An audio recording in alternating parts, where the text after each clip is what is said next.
Nothing in pop culture safe.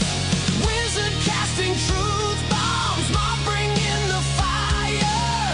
When the heart takes head, you're in the culture crossfire. Wizard spells, monsters roar, breaking down the culture war. When the fandom flames rise higher, you're caught up in the crossfire.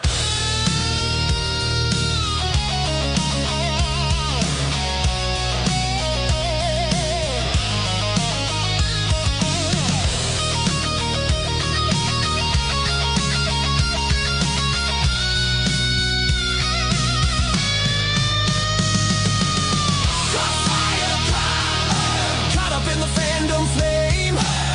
Crossfire climb, nothing in pop culture safe. Wizard casting truth bombs, mob bringing the fire. When the heart takes hit, you're in the culture crossfire. You're caught up in the crossfire.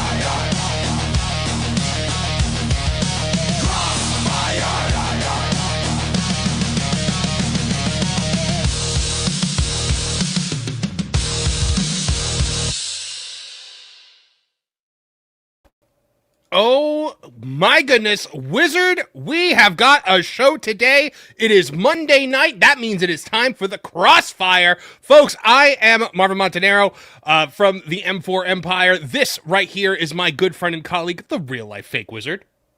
It is me. I am the real life fake wizard. Marv, we don't What? we don't need an introduction as I mute my mic. Most professional streamer on the planet. Right. We've got a very special guest with us today. Absolutely. I'm excited.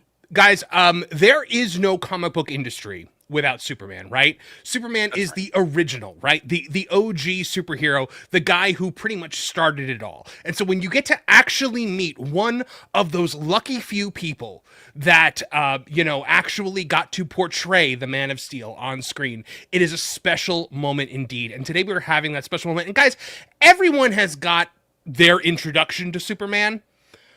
For me personally, as a child, my introduction to Superman was Lois and Clark, The New Adventures of Superman. So today, we get to talk to the Superman that introduced me to Superman. And while I love every Superman, everyone that's ever played Superman on screen has a special place in my heart, but I think there's only one that has always exemplified truth, justice, and the American way. Ladies and gentlemen, Dean Cain. Welcome to the Crossfire. I love it. Thank you for having me. I appreciate it, Marv. Wiz, nice to see you. And some truth bombs I expect to be casted my way. Now the song's stuck in your head. You know what's funny is, so when I was a little kid, my brother was a guitar player, and I always wanted to play the drums. Can't play the drums to save my life. The worst. But during that intro, I was drumming out. I'm glad to hear it. As the intro's playing, I'm like, I hope Dean likes the intro that we. Oh man, I was fake drumming my little heart out. Yeah, this is a big moment for me, Dean. Like, not to geek out a little bit too much. Like I said in the intro, you were the first Superman that introduced me to the concept of Superman, which is my number one superhero of all time. But I hope I was gentle. The thing that I love the most about Lois and Clark was it informed what I wanted to do with the rest of my life. Not be Superman. I wanted to be Clark Kent. I wanted to be because you guys portrayed on that show journalism the way it's supposed to be done. Investigative, hard-hitting, completely unbiased. There were ethics involved in it. And Clark Kent and Lois Lane told me what I wanted to do. That's why I became a reporter. It's why, I'm working for that Park Place and geeksandgamers.com right now. So, you guys did a lot more than just create a compelling superhero show. You also said a lot about journalism and the state of journalism. Have you ever really given that thought? Well, I hadn't thought about it in those terms, but it just seemed so obvious that that's what you had to do. Mm-hmm. I feel like the journalistic ethics and standards were different back then than they are now. I think they've become extremely polarized and agenda driven, and there's very few investigative journalists that tell it like it is.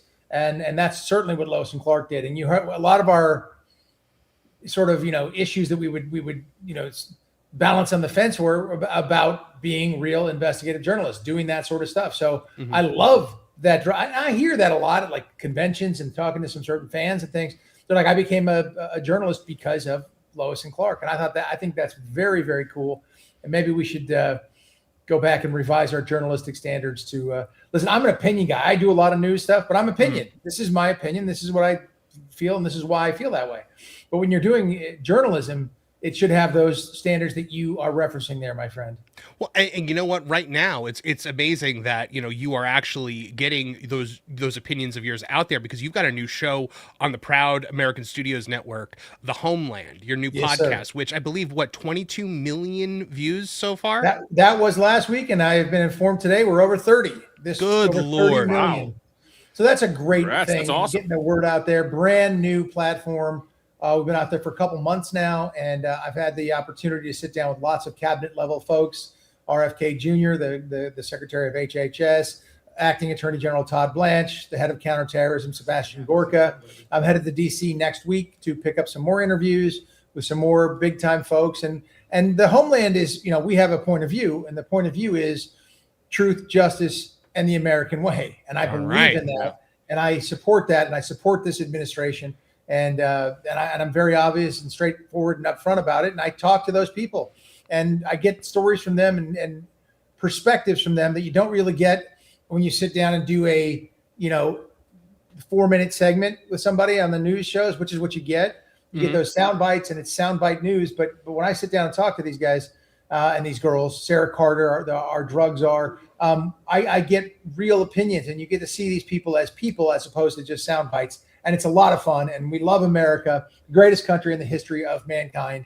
And that's one thing about America is you can come from anywhere, be any color, race, ethnicity, religion, doesn't matter. You come here, you assimilate, and you are an American. And there's no place on earth you can do that as well. I mean, you can't. You go to France, you'll still be an American person who lives in France or whatever. You're not going to be a Frenchman. You'll be an American when you come here, and that's because of our morals and our values and our standards and our form of government. So I'm a huge supporter of that, and I get to voice my opinion on the Homeland, and it's great, and it's getting great response. I am so excited for this show. Like, it's how I'm going to get my politics news now. I think between you and D-Day Cobra, I think that between the two of you, that's pretty much how I'm going to get all of my political news, because and you two at home should do that as well. Yes. You at home should also do that. That's what I meant to say.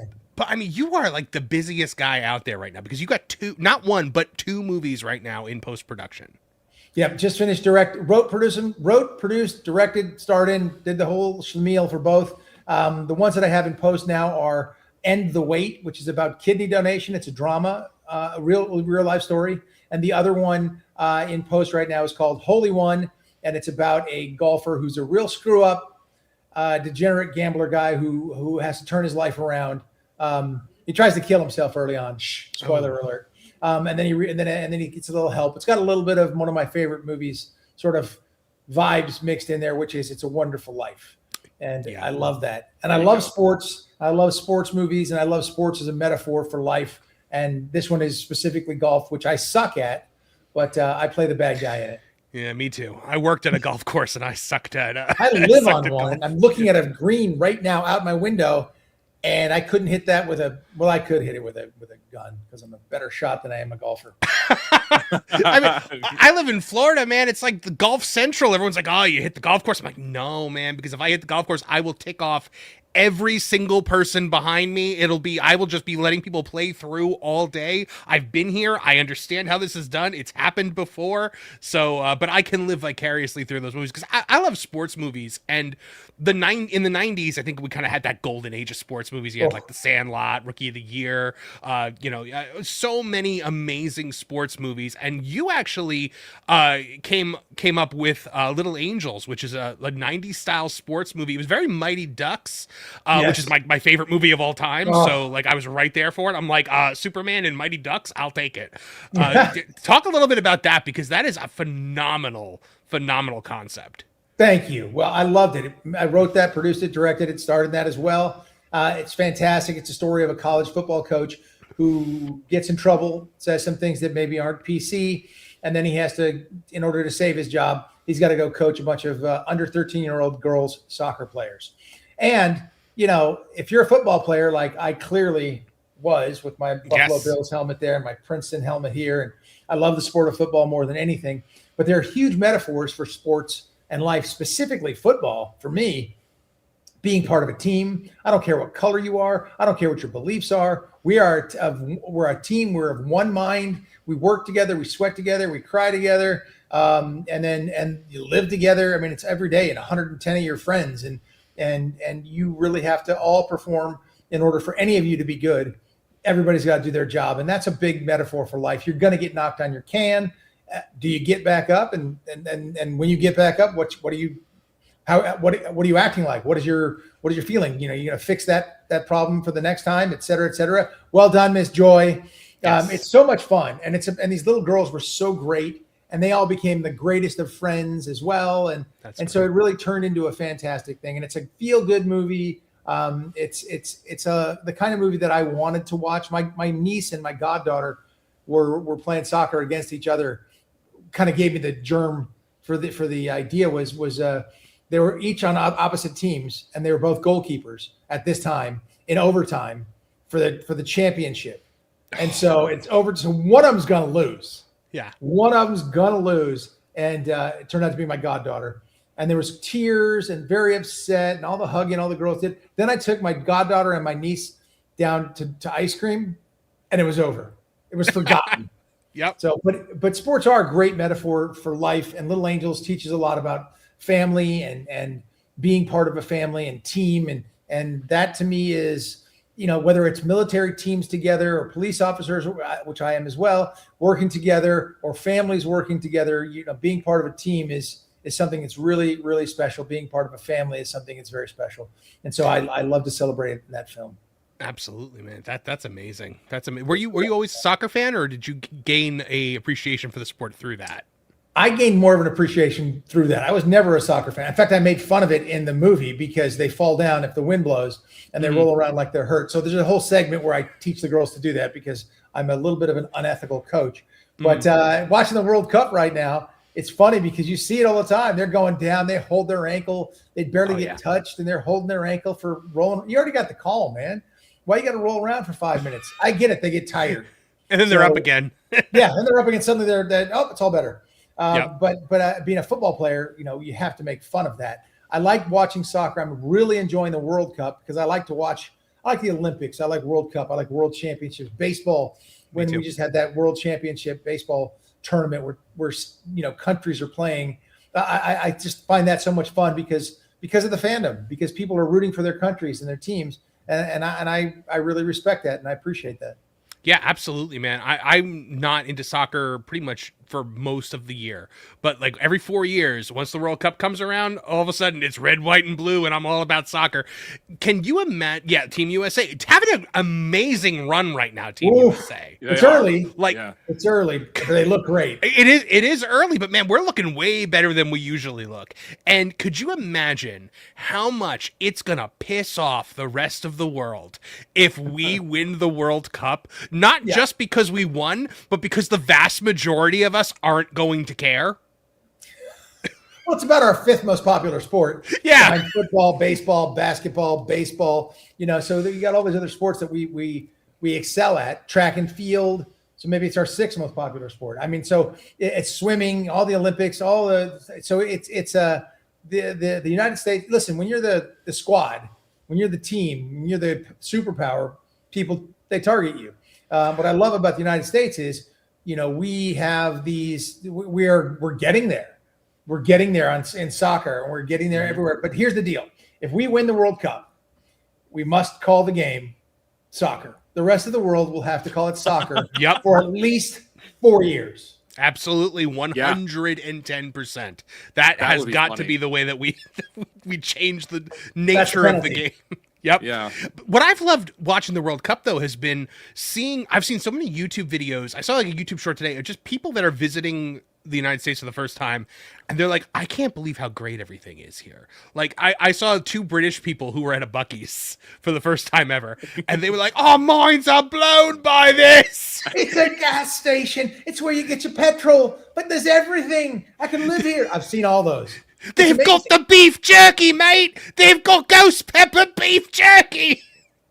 It's amazing, and I've been marveling at that as well. but I've had a home in Europe for almost 25 years, Right. and in Spain, and I've traveled all through Europe, all through the whole world. Really, I've been to almost, like, I was looking at the number. I thought it was like 52, but it turns out it was only like 41 countries. But I thought it was more. It felt like more. But I've traveled everywhere, and there is no place in the world like the United States. We have tremendous abundance, tremendous wealth, tremendous resources. Our natural beauty is incredible, and just the size of this wonderful country that we live in is mind-boggling to people in Europe who, if they took a 4-hour flight, I took a 4-hour flight. I'm not even to Florida, you know. Right. You take a 4-hour flight there, you've passed 17 countries. They don't have Buc-ee's anywhere else. No, they do not. That's it, man. No, and there's not a gas station in Europe I've ever seen that can there's not a gas station anywhere I've ever seen that can compete with Buc-ee's. That place is unreal, and just there it is. There it is. purely coincidental that I happen to be wearing my Buc-ee's America 250 shirt. I like it. Wow. It's awesome, and it is the 250th birthday of this great nation, and it's exciting. And I'll be in DC next week doing the Homeland, so that'll be a lot of fun. And Awesome. I'm super pumped up to be out there for that. I love the UFC fight. I'm a fight fan. I'm glad I didn't actually fight because my ears look good. But those guys are amazing. My son's a BJJ guy, so he ties me up in pretzels sometimes. But nice. My son's 26, and he's a big dude, bigger than me. So I guess that happens. But I'm a huge fan, and I love the patriotism and all the stuff that was going on there. So I can't wait to go do the Homeland over at the Great American State Fair, sit down with some more very, very impressive people, and see what's going on for the beautiful future of this incredible country. That's amazing, man. We're gonna have a rodeo there. I mean, the rodeo. There's gonna be the 250th rodeo. I mean, rodeos. My dad was a rodeo guy. My dad produced and directed Young Guns. You know, he's a Western guy, pure country, movies like that. That's my upbringing. That's America, and people are discovering it here, coming over from Europe. I don't care what the media says. People people give you a much more clear. We'll get back to journalism. They have a point of view, and there's so many people in our mainstream media now that want to bash the United States when they realize that the poorest states in America are higher per capita income than any place in Europe. Right. And they don't understand that. Well, that's because they get everything free. They get free healthcare. Do you know how long my son's grandma has to wait to get her eyes checked and things like that there? All the problems she has to go through, the hoops she has to jump through. She's originally from London. You just can't get it done. I'm listening to her sisters are elderly, and they're having trouble with the NHS, which is the national healthcare system. And they always go to the wealthier people will go to the private insurance and blah, blah, blah, blah, blah. We're not perfect here. We're always striving for a more perfect union, but we have the greatest of everything. And if they'll just let President Trump cook, we're going to be in great shape. That's my personal opinion. Bring it, haters. So speaking of, we were talking about sports. So your journey has a lot to do with sports. So you go from Princeton football to training camp for the Buffalo Bills. Knee injury ends that career for you. You start going into writing and acting. How does the Superman gig come about? Well, so like any other thing there, you once you start acting, you kind of you see the same faces. You hear everybody tells the stories. You see the Brad Pitts, or I never saw Brad at an audition, but you see all these guys that you start to recognize their faces because you end up at sort of the final casting calls with a lot of these same faces. Some of them you recognize. You're like, oh, that dude was funny in that movie, and he was good in that. I can't believe me, some brand new dude, is getting a shot at this or whatever it is. Mm-hmm. But I had done some guest starring roles. I'd done a bunch of commercials, and I grew up in the business, so I was familiar with how movies worked. Not as much as I thought as you might expect that I would be, because I didn't care about it. I just wanted to be an athlete and a student. And so I kind of that's my dad makes movies. Like my dad works with wood. I can make some things with wood. I kind of understand it. But I really started paying attention to it once I was in college. And I was saying, this is where I want to go, because my friends were becoming they're Princeton kids, investment bankers, I got a Rockefeller on my team, things like that. You're like, wow, okay. But I don't want to go be an investment banker and put on a suit and tie and work 80 hours a week in the sweltering heat in New York City in the summertime. So my dad was shooting Young Guns at the time, and I was like, yeah, this is more for me. So I started doing commercials and auditioning for things. And then I just done some Beverly Hills 90210 episodes. Nice. Did 4-episode arc on there. And then I learned a lot by being there on that show. Guest starred on another show, a Different World which was a lot of fun. I got to play a racist Italian guy because I'm nebulous. You can't tell what I am. I speak Spanish. I look like this or that. Depends. Isn't it great? It's wonderful. I know. Isn't it great to not be noticed as a fellow as being partial Asian something? wizard? Right. Yeah. At least visually, Thanks. I Thanks, appreciate Dean that about Cain. you.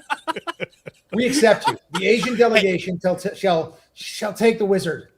And by the way, the great. Italian delegation, which is me, is happy to have you represent us, Dean, in Beverly Hills 90210. See, you're loved by all, Wiz. You're loved by, and me playing the Italian racist guy. That was, and now people are like, "Oh, you are so my friends look like the UN. My closest friends, Iranian, Black, Asian.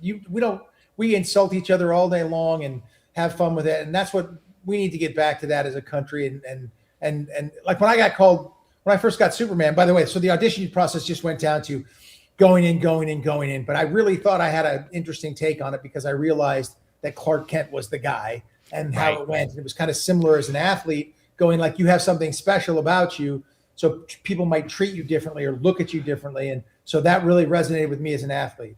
It was such a different take than we had ever really seen on screen before, because up until then you had Christopher Reeve did the whole Clark Kent is the man, Superman is the guy, which but he was my Superman. He was my Superman. I didn't like his Clark. Not that it was his fault. I just didn't like that they made him all goofy. Yeah, like Clark was the mask, Superman was the guy. You came at it with my favorite line is, Superman is what I can do, Clark is who I am. And that's always the line that I point to when I have this argument with people about which version is the one. So you went into the audition with that mindset, like Clark is the guy, Superman is just the mask, essentially. 100%. It was pretty clear in the script that was the case. And I went through and I was getting further along. And it's a long process when back then there were 3 networks, ABC, CBS, NBC. That was it. Yeah. You could be on one of those big shows and it was a big deal. So it was getting to be I was getting close to the end and everybody knew it was a big deal. And you have to sign your contract before you go in to test for the network. So how much money you're either getting or not getting. Mm-hmm. It's a lot of pressure. And it's not just like when you do a scene with one person, you're here and it's a person that's very intimate.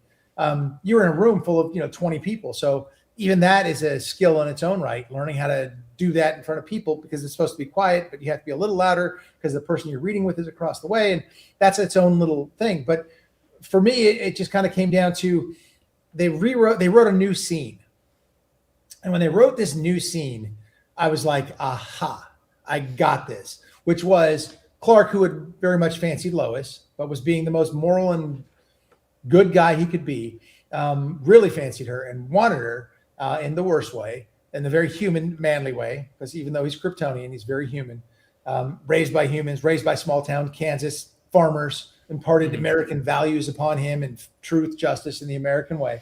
And my favorite iteration of the Kents, by the way, is Lois and Clark. Well, at least they were alive. Yeah. They killed him in all the other ones. Giving him both parents was such an amazing flex from that show. That was wonderful. And they were such an integral part of who the character was and what happened. And Kay Callan was a wonderful, wonderful mother. And Jonathan Kent was played by Eddie Jones. And rest in peace, Eddie. He was wonderful and they were just great. Fantastic. But they wrote this scene the night before an audition. And the scene was Clark, again, who wanted Lois very badly, and she was dating some French photographer or doing something over. She shows up at his apartment, and she's a little inebriated, and she's ready to just get it on. And Clark wants so badly to do so, but won't do it because she's inebriated, not in her right mind. And so he opens the door, she kisses him on the lips, and tries to seduce him.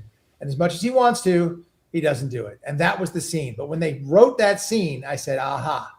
I got it. It just spoke to me. I was like, I get it.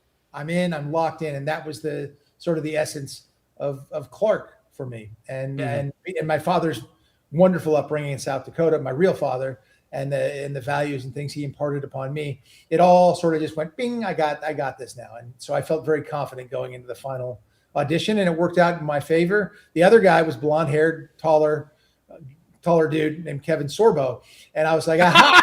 Wait, Kevin Sorbo? Kevin Sorbo is almost Superman. So there's on Earth 2 somewhere, he's Superman and you're Hercules. Yes. Wow.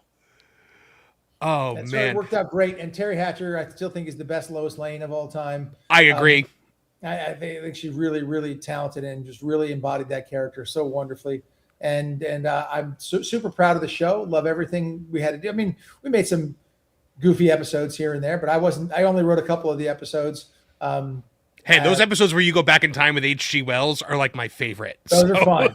Those are I didn't write amazing. any of those, but those were a lot of fun to play because we got to play different versions of ourselves. I mean, you're doing it 18 to 20 hours every single day. And I know it sounds like insane, but that's what you do. At least what we did then on a network show.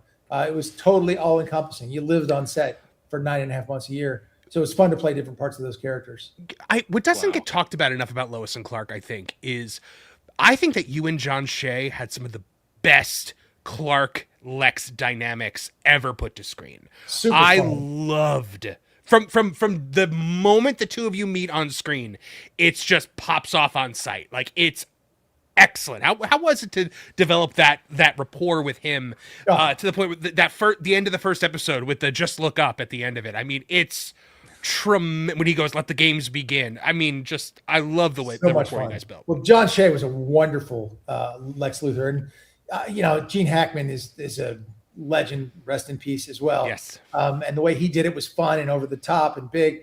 John Shea being so good looking and debonair and suave was great fun. John Shea was so intense as an actor too.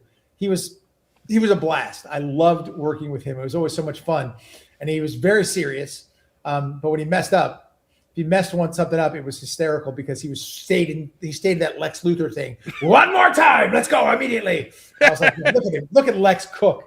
It was a lot of fun, and John Shea was wonderful. We didn't get to keep him for all the seasons, but we got to have him certainly all season 1 and I think parts of 2. And he came back a couple times for us, but he was just wonderful. And that was a wonderful.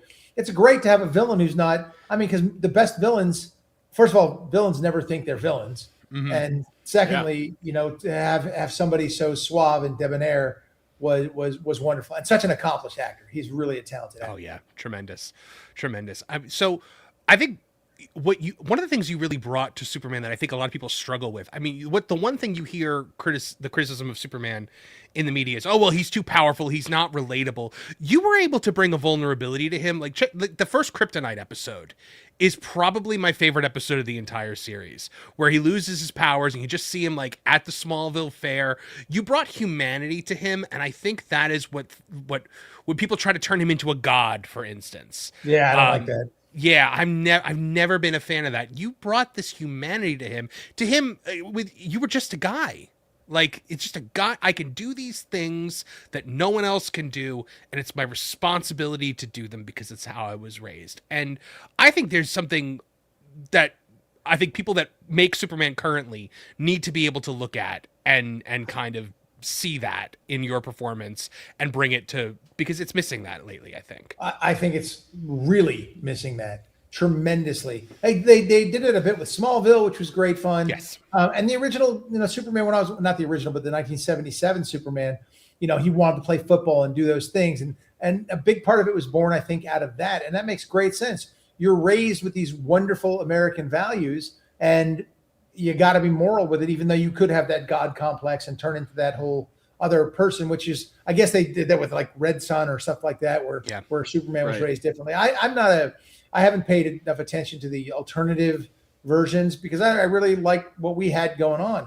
Deborah Joy Levine did a great job creating the show, and Robert Butler, who was our director and exec producer, we had 2 weeks of like rehearsals beforehand, and I credit so much of my success and the show's success to Robert, because he really, really took the time, very fatherly in the way he did it. He did the pilot for Hill Street Blues and other things. If he did the pilot, you knew it was going to go and be good, because we weren't picked up. We had a pilot and 6 episodes. We knew we were going to get done. And so it was very exciting to do, but I was terrified. I was like, man, I hope I look okay in the suit. I hope people like me as the character. I don't know. And he really spent the time with me and with Terry and building that relationship between the two, and in a very fatherly figure way. And it was wonderful. He did a great job with that. But Clark is the character. He was the character I was more happy to play. And Superman, when I played Superman, I basically just tried to be the version of Christopher Reeve. The George Reeves version of Clark Kent was much closer to what I did. So I kind of stole from both of them in that sense. And it really had a life of its own. And I'm super proud of the show and what they're doing now, man. I'm not, I haven't been jumping up and down over it. Yeah, and I wish I was going to could. ask what you thought about, maybe like the Zack Snyder approach to Superman with Man of Steel versus the James Gunn approach with the most Zack Snyder's a phenomenal filmmaker, and so is James Gunn. But the Zack Snyder version is like, that's where Batman lives. You know what I mean? That's like Batman's Gotham. That's like Batman world. It's dark. It's the God complex. It's those things. And it was, Henry Cavill was great. All the actors that have played the character have been fantastic, including David Cornsweet. But I like that. There's a reason I like the Big Blue Boy Scout. I believe in the Big Blue Boy Scout, and he's not a Big Blue Boy Scout in the Zack Snyder version, and he's not in the James Gunn version. The James Gunn version is more like, I feel like we're in the I loved Guardians of the Galaxy, the first one. Oh my gosh, phenomenal! I feel like we're in that world, which I don't really feel like is Superman's world. And I feel like that's kind of what's missing. Supergirl's about to come out, and I laughed at someone's joke about gee, you with Supergirl, that's kind of blown up into a huge thing that was kind of ridiculous. Yeah, which is fine. I think there's just an online bot army there that are just there to attack anything that isn't worshiping this version, and they're still coming at me every day. It's great fun. I giggle at it because it's stupid and it's the internet, and nobody ever says it to my face. No, I mean, now someone probably will because I just said that, but go ahead. That'd be like, okay, you like that version better. Cool. I don't care. Do you think that that's something being lost on maybe not just Superman, but like media now in general? Because there is something to be said with like the Superman 2025. It's they think that him being vulnerable about his emotions is capturing Superman, and it's like, well, wait a second. No, Superman is extremely sincere. Yes. And like media today doesn't have sincerity. Yes. It's like, do you think that that's something people are longing for? Like, is that what we're missing in Hollywood today? Is a look at the wizard casting truth bombs. Yep, it's really the song. I'm doing this more like what's his name? Goku. Goku. And I'm sorry about that, wizard. I don't know how you cast your spells, but I can't. I'm fake. There goes the whole. You mean you're pretending? That's just weird. I mean, I pretend. I'll hocus pocus. But I gotta wander around here somewhere. Abracadabra. Yeah, I do think that sincerity is missing, and I would love to see it now. I think we need it now more than ever. And I think if they did that, they would have extreme box office success. And I think that's important because, it's like all the people who are coming to visit America now, all the Europeans going, this is the most incredible country I've ever seen. The stuff you guys have here and that American spirit. America, there's a whole thing about America. I think people are like, America's going to win the World Cup. United States is going to win the World Cup. They're like, you'll never win the World Cup. Yeah. How do you even think that's possible is insane. Like, that's the very definition of America. The fact that you think it's impossible and we think it's absolutely achievable. In fact, we expect them to win. That's where we are. And if they don't, we're going to brush the dirt off their uniforms, smack them on the butt and say, go get them next time. Let's work harder. And that's the American spirit. And I'd like to see that in Superman as well. And I'd like to see that sincerity and that honesty portrayed in the characters. I'd love to see it. The Supergirl thing, I don't know what that's going to turn out to be, whether it's a box office disaster or not. I don't know what it's going to be, but she doesn't seem like she's being open to hear all sides. Is a fair way to put it, I guess. No, I mean she had the remark about Christian dads. She had the remark, which I happen to be a Christian dad. So right, it's like, it's okay to piss off when you're pissing off the right people, then you're doing something right. But are those the right people to piss off? No, the audience is not the right people to piss off. You're not supposed to go out there and be divisive. But it seems to me almost like from Zack Snyder to James Gunn, they did what Hollywood always does, and it's an overcorrection. In that you were so far into the dark and gritty. And so to correct it, instead of pulling it into the middle, you went so far into the absurd and the James Gunn humor. is overcorrection and studio meddling like that, is that commonplace? Oh my gosh, yes.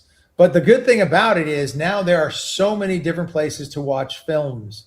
You can, all the streaming has opened it up to everybody. So if you like a certain type of film, say, I don't know, an action movie, you can go see, there's an entire channel or channels devoted to action movies. And you can, so the audiences are being parsed out to the places they like. And the mainstream audiences, I think, would like a more sincere Superman. I really think so. But studio execs are always there to protect their job.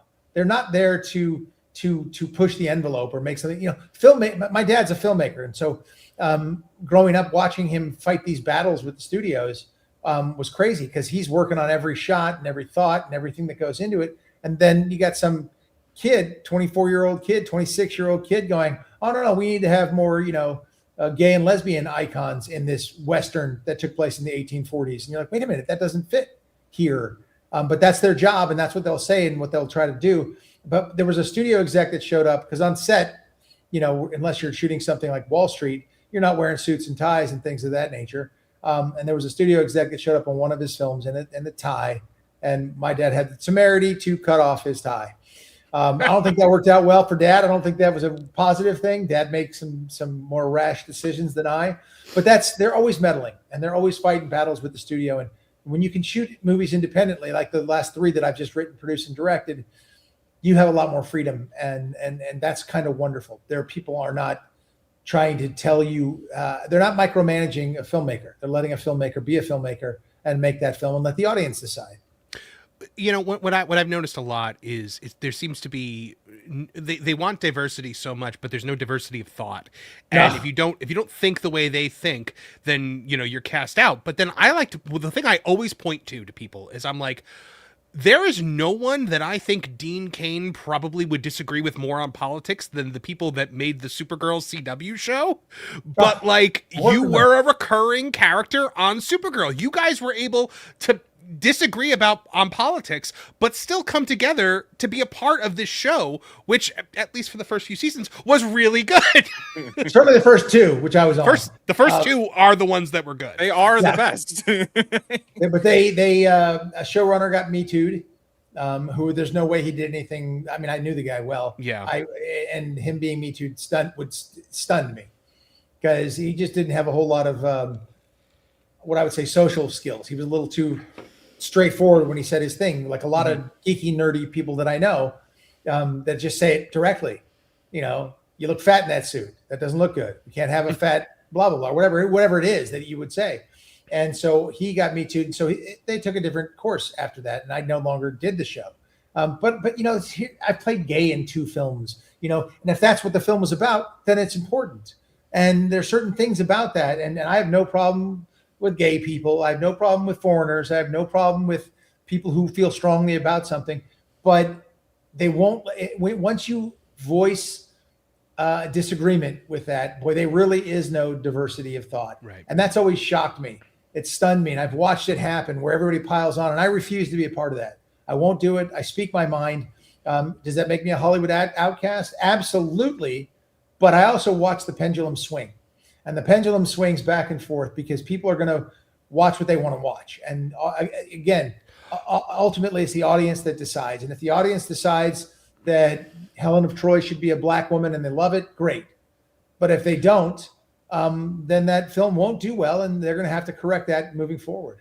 Well, you know what? We are seeing that now more than ever. I was actually just writing a thing about this today, how, Obsession has overtaken Star Wars this summer. Like the horror movie Obsession has overtaken The Mandalorian and Grogu. So it seems to me like audiences now are like, well, no, we're not just going to slavishly go back to the same franchises over and over and over again, the way the studios have expected us to do for all these years. Now we're actually going to look at, do I really want to see this? And that is, I think, why, Spider-Man Brand New Day is, they're looking at a $250 million plus opening weekend, and Supergirl is looking at $38 million. Yeah, I watched the trailer the other night for Spider-Man, and it was a movie I wanted to watch. I was like, I want to watch that. I've seen the trailer for Supergirl, and I'm like, nah, that doesn't make me want to go watch it. No. And the press surrounding it doesn't make me want to go watch it. And I'm like, I'll probably tune in when it's on, when it's streaming, and I probably, like the last Superman, will only watch part of it.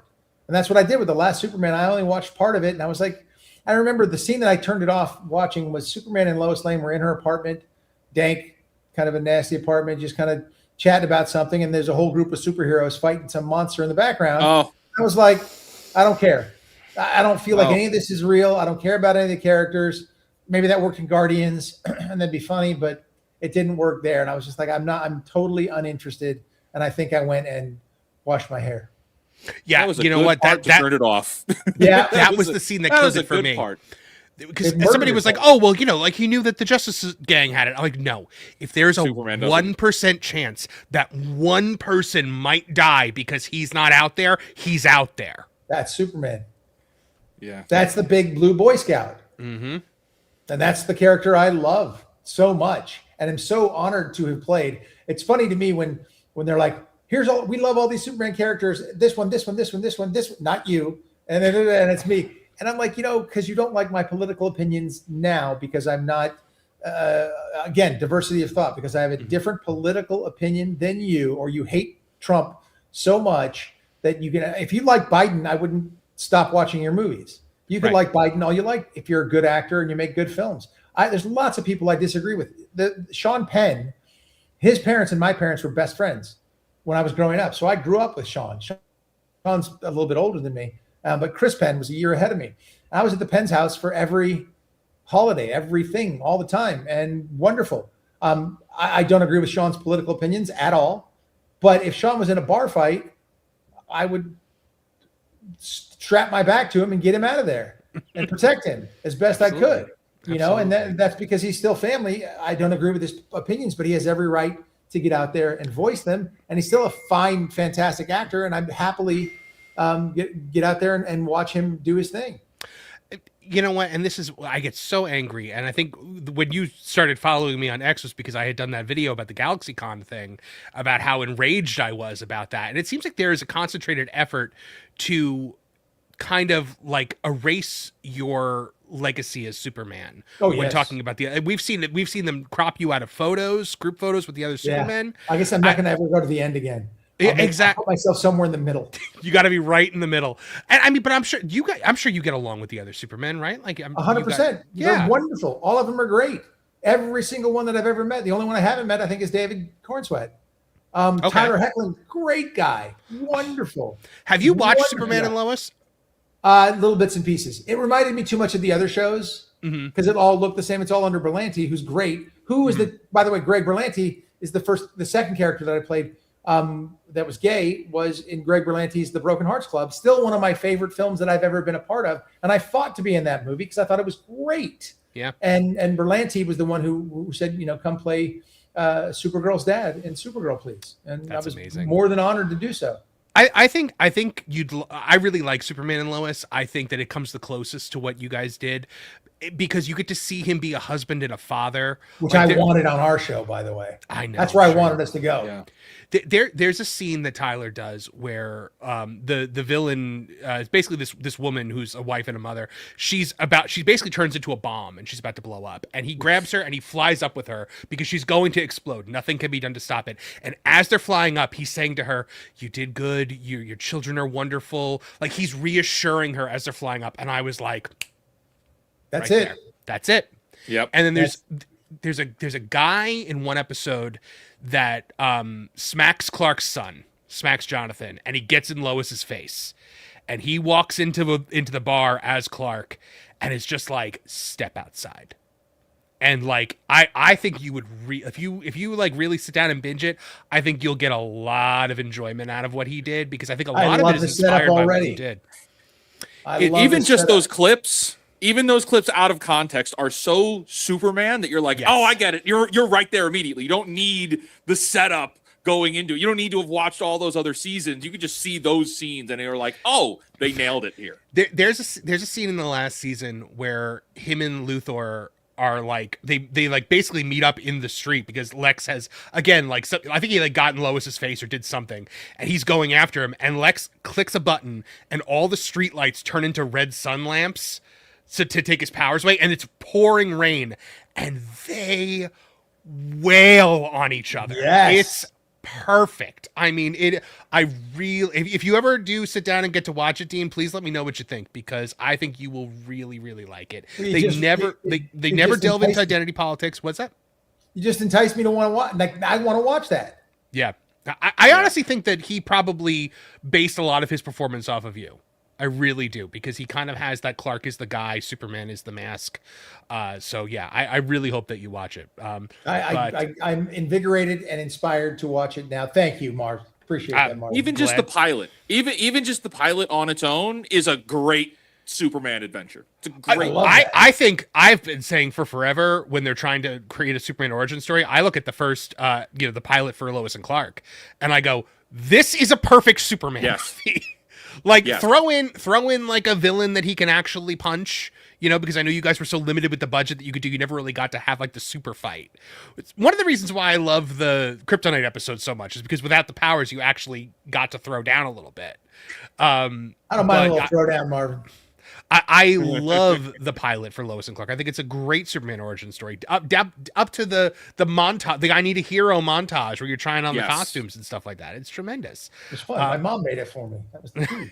I know we've only got you for a little bit longer, so I wanted to get to some of the stuff that the audience has to say. Yes. Wizard, did you have anything else before we went to the super chats?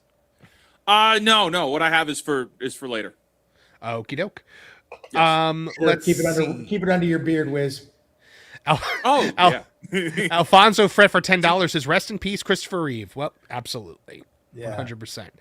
Mike Glass for a 2 asks, "Mr. Cain, who is your favorite Superman and why?" All right, Mike. It's Christopher Reeve. That was the Superman I grew up on, and that's what made me believe a man could fly. And he was so moral and virtuous and so good.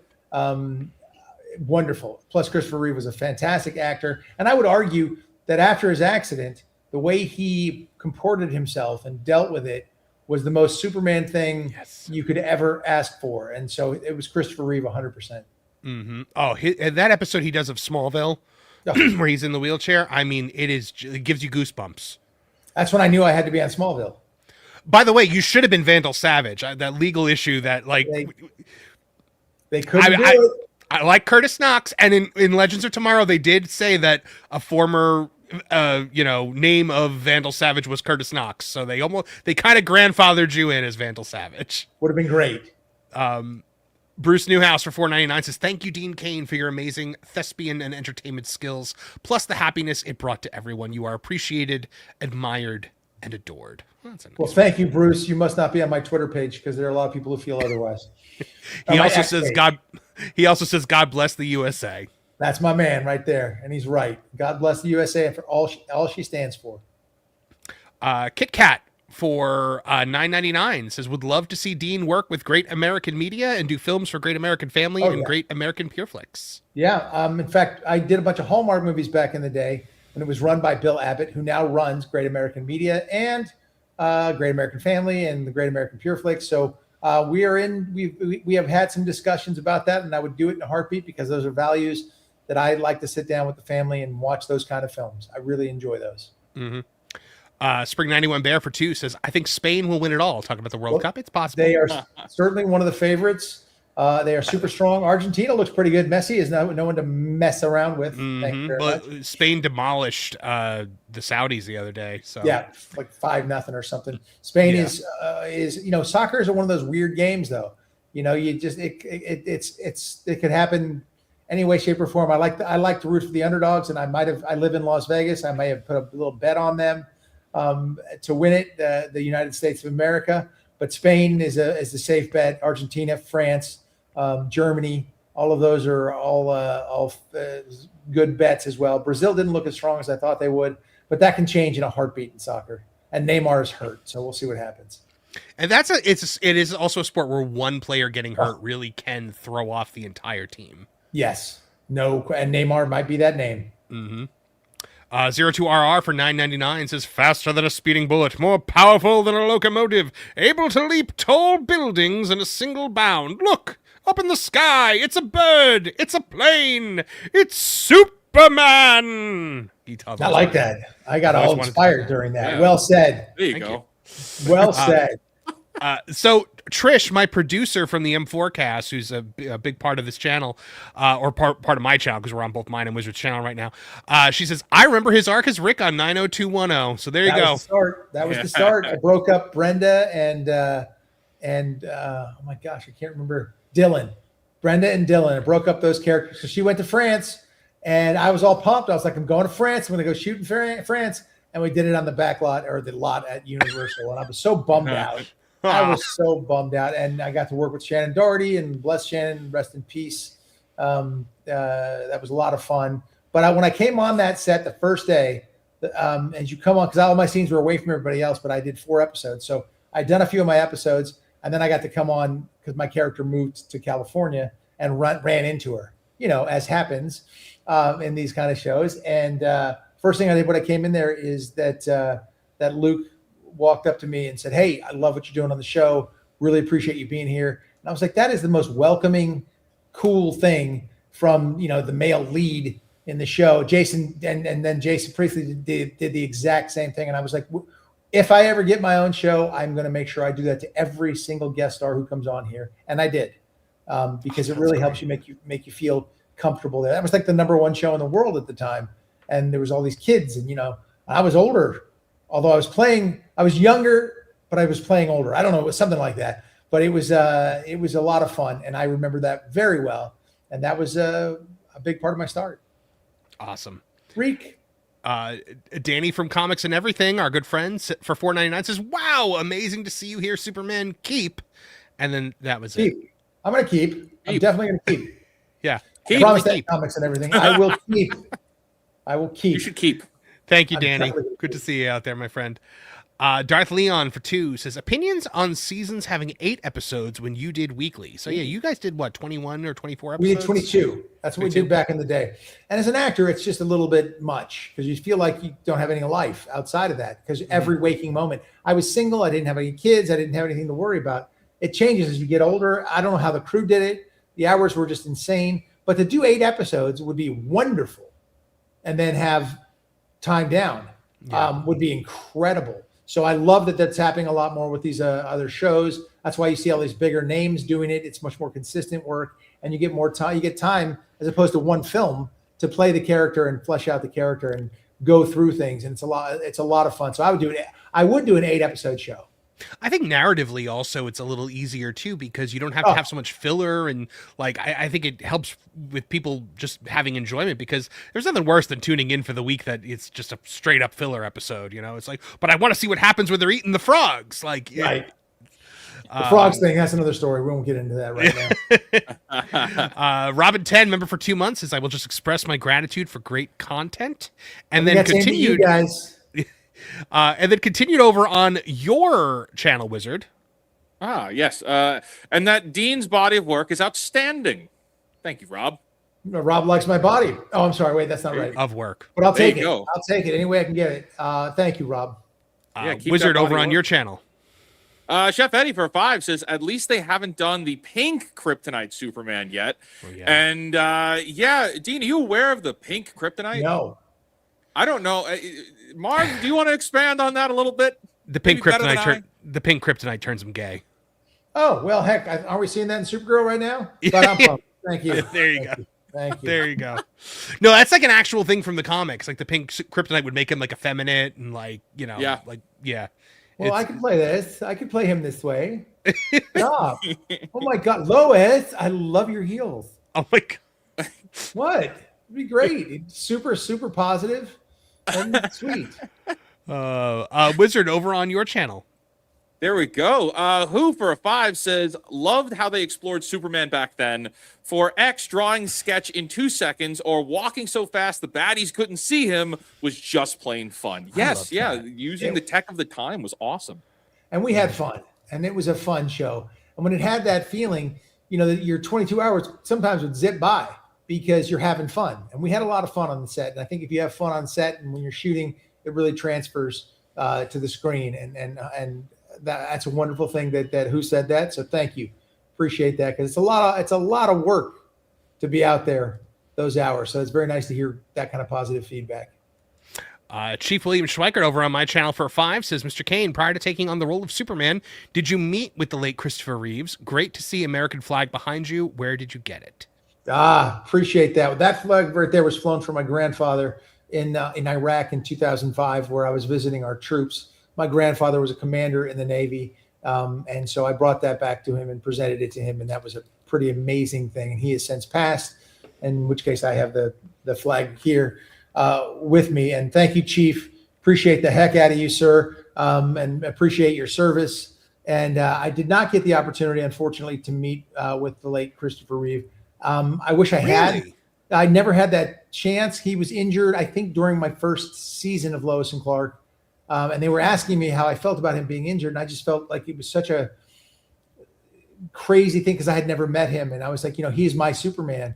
But I feel embarrassed even saying anything about it other than it breaks my heart. And I wish I had actually taken the time to meet with him. I really wish I had not taking the time. I wish I had the opportunity. I don't believe it was ever presented, because if it was presented, I would have taken it in a heartbeat. Right. And that's one of my regrets. Wizard over on your channel. Mr. Mayhem for a 499 says, thank God, my first Superman as a kid. Yeah, I like it. First Thank Superman you, for a lot Mayhem. of us. I like that. And it's a wonderful thing, because I know what it felt like the first time I saw Superman, and it was Christopher Reeve. And it was fun because we'd have people bring their kids to set, and they would yip and yap about it on the way to the set. I guess they'd be like, "Oh, I want to meet Superman today. I'm going to meet Superman." And then I'd be in the suit, and I'd be like, "Hey, Johnny, how you doing?" And he would just be like, hide behind their parents. Yeah. And I would try to talk to him for a little bit, and then they would inevitably just not say a word, and then I would have to go shoot a scene or something. And apparently on the drive home, they'd be like, "Superman's my buddy. We're hanging out." And it's a really cool thing. So it was something That's I me took after seriously. this. Yeah, Mm-hmm. I took it very seriously because, I as a football player, I was able to go to football camps, things like that, and I would listen to like Clarence Davis, a running back for the Raiders, or someone talk. I'd be like, "Oh my gosh!" Every word that they said weighed 100,000 pounds, and I felt an obligation to these young people to like not want to screw it up and not want to hurt their experience, especially in the suit. I mean, it was just, but I'm at work and I got to do my thing, but I would always take that time to do that, because I remember the people who I admired doing the same thing. Again, you are an example of the things that you're around, and I had seen such great examples, Clarence Davis being one of them, where I was like, okay, that's the kind of person that I want to be. Luke Perry doing the same thing, and so I really wanted to make sure I treated everybody that way. That's amazing. Spring 91 Bear for 2 asked Dean, what was it like being on American Gladiators? Loved that so much. I will say this though, they don't. I didn't know you were on American Gladiators. Oh, I won that stuff. Come on now. It's a lot of heat though when you're Superman and you're competing on something. If you don't win, you're going to catch a lot of smack. But being an athlete was my whole life. So I was young enough then, able to go get them and do it. And they were like, "You don't want to do this." I'm like, "Yes, I do. I do." I just sprained my ankle the few days beforehand, so it was taped up heavily. I've since had fully corrective surgery and had the thing rebuilt and everything. But it was a question of whether I could compete. My sister, my younger sister, had gone to all my football games, even when I was at Princeton, had been everywhere. She goes, after she watched American Gladiator, she was like, "That was the most fun I've ever had watching you compete." And it was just so much fun. But they don't let the competitors try out the things too much, experience things too much, so that you're going to make mistakes, which makes sense. I've got to go find I this was able episode to, because I want to see you go through the eliminator.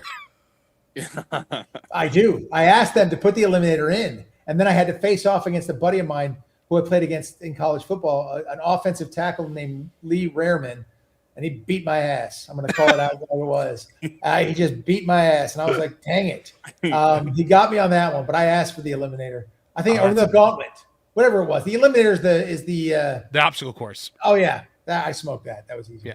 Yeah. That was fun.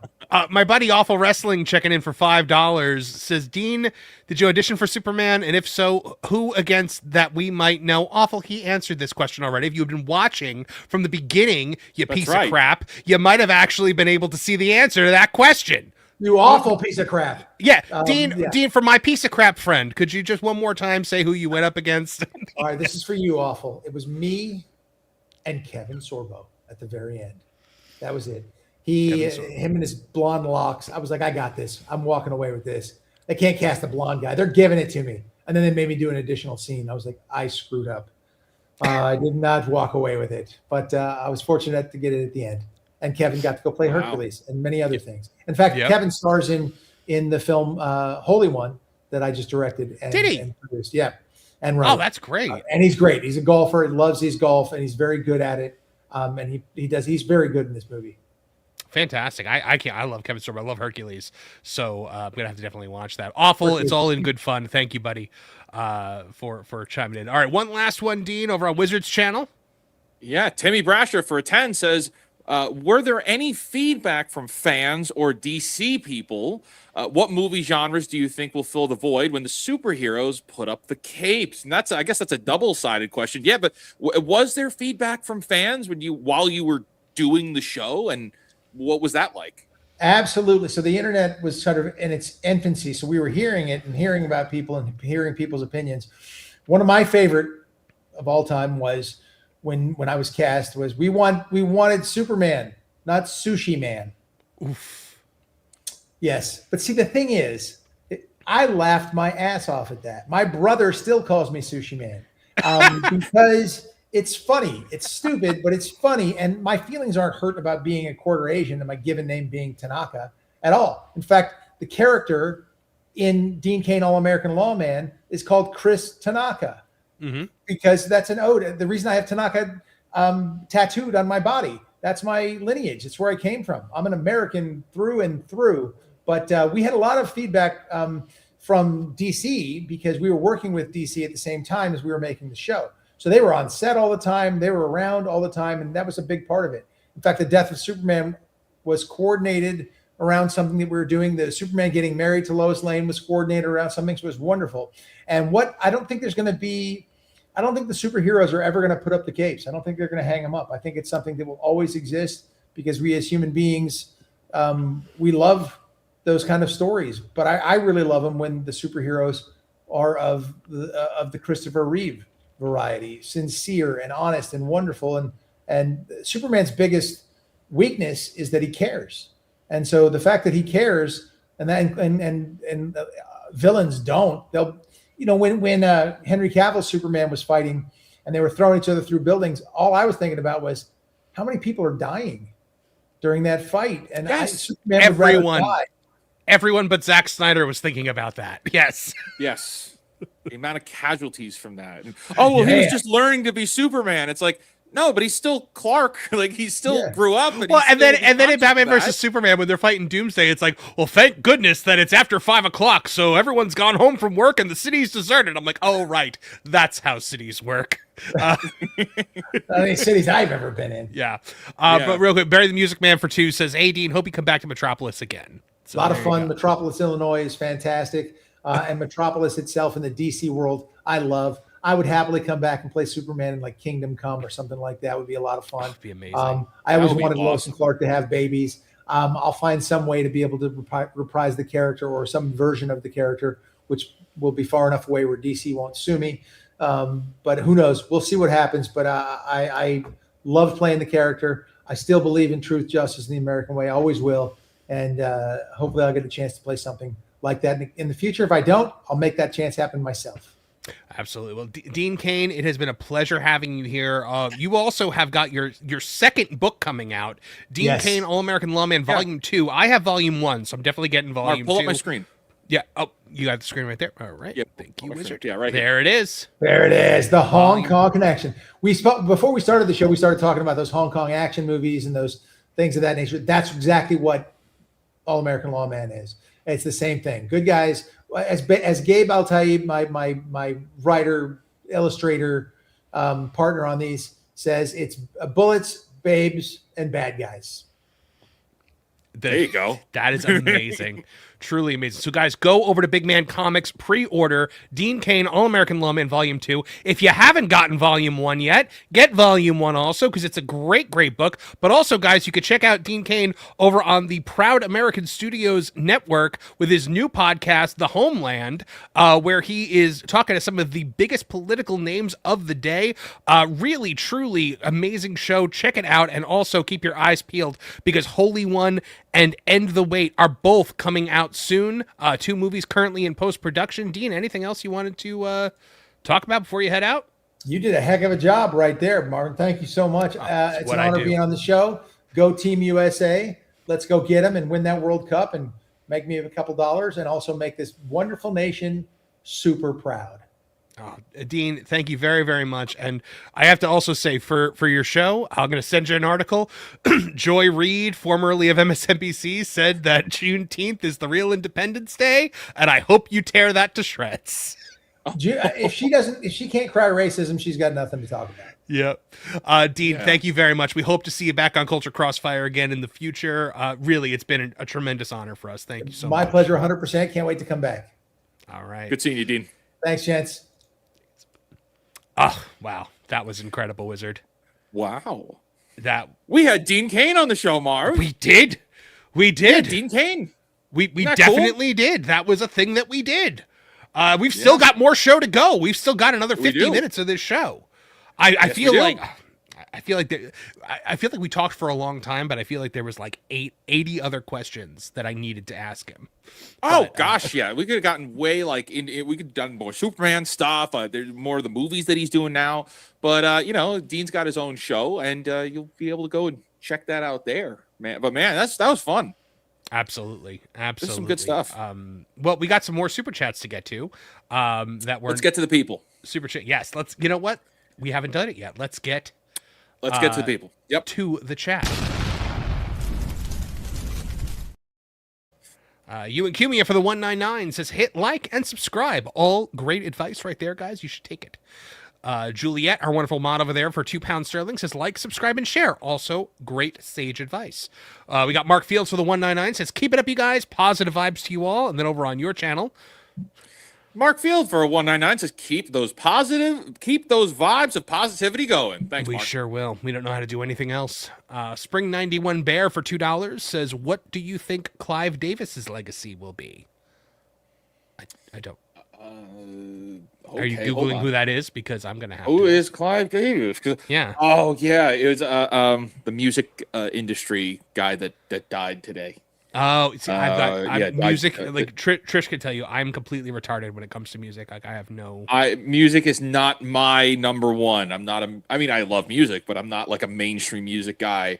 Legendary music executive who signed Bruce Springsteen, Barry Manilow. I mean, look, he had a great life. I think that's what matters. I don't know if legacy matters as much right there. It's more like a big bucket of win to me. Yep. Very big wins. Aubrey Crown gifted 5 M4 Empire memberships. Thank you very much, Aubrey Crown. We appreciate you, my friend. Wow. Thank you so very much. You guys have been amazing. And then over on your channel, Wizard, Robin 10 gifted 5 fake Wizards Live memberships. Thank you for that, Rob. Turn the chat a little more green. Also on your channel, Robin 10 for a 2 says, don't forget to like the stream and cancel Disney Plus. Yeah. Have you liked the stream yet? And did you cancel Disney Plus yet?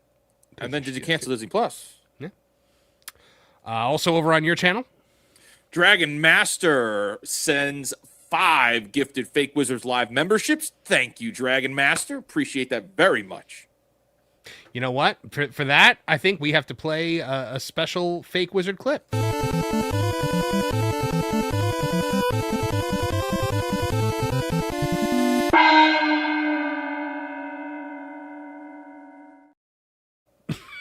Trish loves the gong.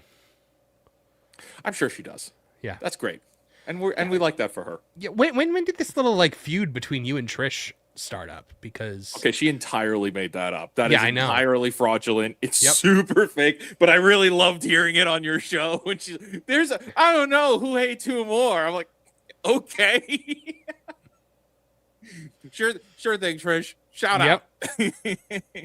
Yep. She is. I do love the gong, she says. See, I had a feeling she was still watching. So that's funny. Okay, Wizard. Oh man, I am just like my mind is still blown that I got to talk to Superman today. But we have got a lot to talk about because there is a whole lot going on in the world of entertainment. So without any further ado, Wizard, I think you and I have got to get back to the culture. It was a bad day today for Disney Star Wars because Obsession, the horror phenomenon made for $750,000, has fully outgrossed The Mandalorian and Grogu at the global box office. And we've got all the information for you today in the Crossfire Wizard. This is horrific for Disney. Yes, it is. And I mean, we've been tracking it here. We've been watching it happen in real time, talking about it on the show. Yeah, it was only a matter of time, and they did cross it. You know what's crazy, Marv? We are in, I think, the 5th or 6th weekend now has passed for Obsession, and we're still getting reports from people and well beyond that, screenshots I from think. people. It's been a long time, but we're still getting screenshots and updates from people on Twitter that the theaters are packed out for Obsession. People are still going to see this movie, and that is crazy. What's fascinating to me, I've never seen a commercial for this. I've never seen like a sponsored ad for Obsession. It's all word of mouth. It's all word of mouth. This is proof positive that if you make something good, if you build it, nerds will come. Okay, if you build it, people will come. This is horror. This is literally Field of Dreams. Look, the horror community is fiercely loyal and will show up if you have something good. And the horror community money.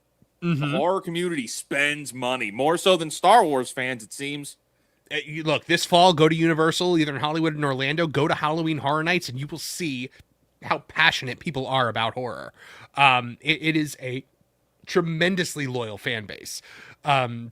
And no other genre, Wizard, I think, has that kind of following the way horror does, where it doesn't matter, like in like the comic book genre or the action genre, you're like, yeah, well, I like Bruce Willis movies, or yeah, well, I like, Spider-Man or whatever. They're just like, I like horror, and I will go see any horror movie. Horror is like its own IP that's just very, very diverse.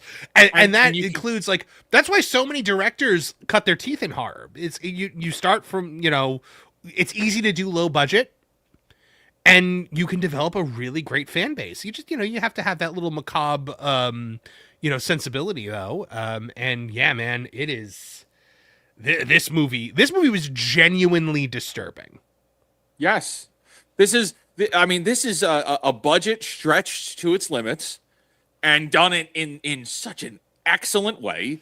I mean, it's the cinematographer knocked it out of the park. The actors knocked it out of the park. The directing, writing, everything about this was a perfect storm, which then furthers a better idea that creativity can still be done in the West. Correct. And it doesn't need to cost $20 to $200 million to do it. We don't need a James Gunn for everything. We don't need Guardians of the Galaxy level humor for everything. We don't need IP, like legacy IP, to do everything. Like Obsession built its own internal IP in its first movie, and it was done for under $1 million. And I really hope that we never get another. I don't want Obsession 2, and I hope that this guy, Curry Barker, has got enough fortitude to hold his ground and be like, nope, we're moving on to the next thing. I think with horror, you don't have to do the sequel, right? Because you could just do your next horror movie, and that's the sequel, like that, because that's the next horror movie from this guy. Wes Craven has done another horror movie, or like whoever. I mean, horror fans, like thinking about like just horror fans in general. Scream is, in a lot of ways, it's a horror movie that's also a parody of horror movies and a love letter to horror movies, and it has spawned 6 sequels. It has become a major franchise because people love horror so much. Yeah, I think with this, though, I'll put a caveat on that. Do I want Obsession 2? No. Do I want another horror film to exist inside the canon of Obsession? Yes. Okay. Yes. They did such a great job of setting the framework that there is horror elements to I'll just call it the Barker universe, right? And another film that takes place in, like, there is some spooky nonsense going on in this world. So, like, it's funny when you sit down to watch a movie and it's something you've never seen before, or a franchise you've never seen before. What's going to happen is, are we in the real world and this is something that's gone crazy in the real world, or are we in the supernatural world? And this movie establishes we are in a supernatural world, but its elements of it are interesting and mysterious, and I want to see more come from this world, not necessarily this film franchise. What I really want is I've heard that the director's cut is coming, and the director's cut is going to be the NC-17 version, where apparently the car scene, which if you haven't seen the movie yet, I will just call it the car scene, goes on for a lot longer. Yeah, that is what the reports are, is that the NC-17 is just a little more violent. I don't know if I can see, everybody's like talking about like how incredible this is. And clearly they're going to see it twice and 3 times. Like people are going with their friends to see this again. I don't think I have it in me to watch this again. I didn't have it in me to go again, but like part of me was like, I'd love to bring one of my friends to see it and just not watch the movie, but watch them. Watch them. Oh, that's like sick. That's gross of you. Yeah, like you just want to like watch your friend like react to all like the horrible things. Like, haha. Yeah. For me, what for you was the without giving too many spoilers, what for you was the creepiest thing in Obsession? Because I know what I think was the creepiest thing was, the thing that unsettled me the most. It was I can't, it's a spoiler. It's the first time he's in the car and he calls for customer support. Yep. That's the one for me. That was exactly it. That is a part of the movie where at that point maybe you're not entirely bought into what's happening. You're like, okay, I get it, but why I'm not there. And then that happens and you're like, oh, goosebumps. Okay, I'm in. Where are we going on this roller coaster? Did you know who it was playing the guy on the phone operator? Yeah, it was Curry Barker. Yeah, it's Curry Barker. Yeah. Yeah. Oh, the execution on that was so good. Yeah. Trish says, I really need to stop being so mean and see this movie. You really do, girl. Like, you got to go and see this movie. You got to see it in theater. All right, this is another movie where it's like, it wouldn't be the same effect. That you need to have the eeriness play through the speaker system, and not the jump scares. You need the eeriness. You need that level of it's all around you. This is an immersive film. You will forget what day it is. Fogwan said, hey, look at that creepy guy watching his friend instead of the movie. Let's move further away. Actually, isn't that even in the movie where she's watching him instead of the TV? Oh, no. I'm Nikki. Yes. Oh, no. You're channeling Nikki. Yeah, no. You know what? I take it back. Enough fanboying about this, though. We have to talk about what this means for Hollywood itself. Disney Star Wars just suffered one of its most embarrassing theatrical box office defeats yet at the hands of indie horror sensation Obsession. According to Box Office Mojo, Curry Barker's R-rated indie horror breakout Obsession has now grossed $333,274,620 worldwide, which puts it ahead of Lucasfilm's The Mandalorian and Grogu, which currently sits at $321,764,990 worldwide. And that gap, I think, Wizard, is going to widen because I don't think Obsession is done making money in the theater, and I think The Mandalorian and Grogu is done. I'm surprised The Mandalorian and Grogu is still playing at all. I mean, Disney has Toy Story 5 out. Those are now competing theaters that Toy Story 5 should be in. Mando's been out for a while. It needs to go. This horror movie has been made for $750,000 and has now outgrossed Mandalorian and Grogu, which was $165 million. Well, you know, on the low end. On the low end, more than that probably because of Things Valiant, Renegade, Uncovered. But that means at minimum this was made for less than 1/165th of this movie. Yeah, I mean, it's really, this is. I think I say it in this thing, man. Like originality, sincerity, that's what people want. This is an original idea, but it's an original idea on something that has been told for thousands of years. Like it's a monkey's paw story, yeah. It's a wish making story. It's a genie in the bottle story. Be careful what you wish for. Monkey's paw, like all of those done in the modern era. With still on top of that, originality on telling the be careful what you wish for story. Yep. So Trish is saying Obsession will probably also make a decent amount of money on physical media because horror fans are collectors. That's 100% true. That is a great point. Yeah, horror fans are collectors. If you put out the director's cut and it comes with like a One Wish Willow or something like that, like, I mean, people are going to eat that up. Wait, can we talk about that for a second? Because they did have One Wish Willows out They sold out before the movie was even talked about on Twitter. Really? It was like, yeah. So the movie theaters did have those. You were able to get them in. People have the boxes. They're selling the empty box, like the containers that they would ship in. They're selling those on eBay. So in essence, before people were talking about this, they were going in to see the movie and then coming out and buying the One Wish Willow. Yes. And they sold out. They didn't have more. I mean, I'm sure that Universal's making a whole bunch more of them, but in the same way that popcorn buckets are a thing, yeah, Obsession had One Wish Willows in movie theaters that you could not get opening week. Tremendous. And now we see, I think at this point we can actually declare Star Wars a dead brand. I mean, we already could have, but like, let's be real. This girl beat Star Wars. This girl is going to have an extremely fruitful career. I hope that she just be herself. Yes. Don't be let yourself. them change you, please. Don't let them change you. You know, she's got a little Gen Z quirk to her. That's great. Be yourself. Don't let them tell you who to be. Don't piss off your audience, and you're good. Keep being a streamer. I hope keep engaged. Keep being a normal person and make all the money in the world. 100%. You know, I think now if anyone at Lucasfilm is like, let's try to make another Star Wars movie, somebody is just going to go, no, don't do that. That was a good transition, right? That was a very good transition. Maybe for the clip, I'll put in the actual clip. I love that clip. I have sent that clip to like when my wife will be like, I'm gonna go do this. I'll just like send her that clip. No, don't do that. What a great line that is! Like, what a icon that, and like, there's so many iconic lines and moments in this movie.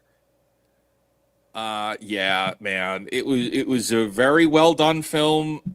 Every time I hear about his new movie that he's doing, that Barker's doing, I'm like, I want to see that today. The Ghost, he's doing a Ghost Adventures movie, but it's like a joke until it's not. And knowing him and the other guy who was also an Obsession, him and his partner that they do all their YouTube stuff with, they do all the TikTok stuff together. It's the two of them are going to be in this movie. And I'm like, their comedy timing, and then you introduce that it's actually a horror movie. This thing's going to be awesome.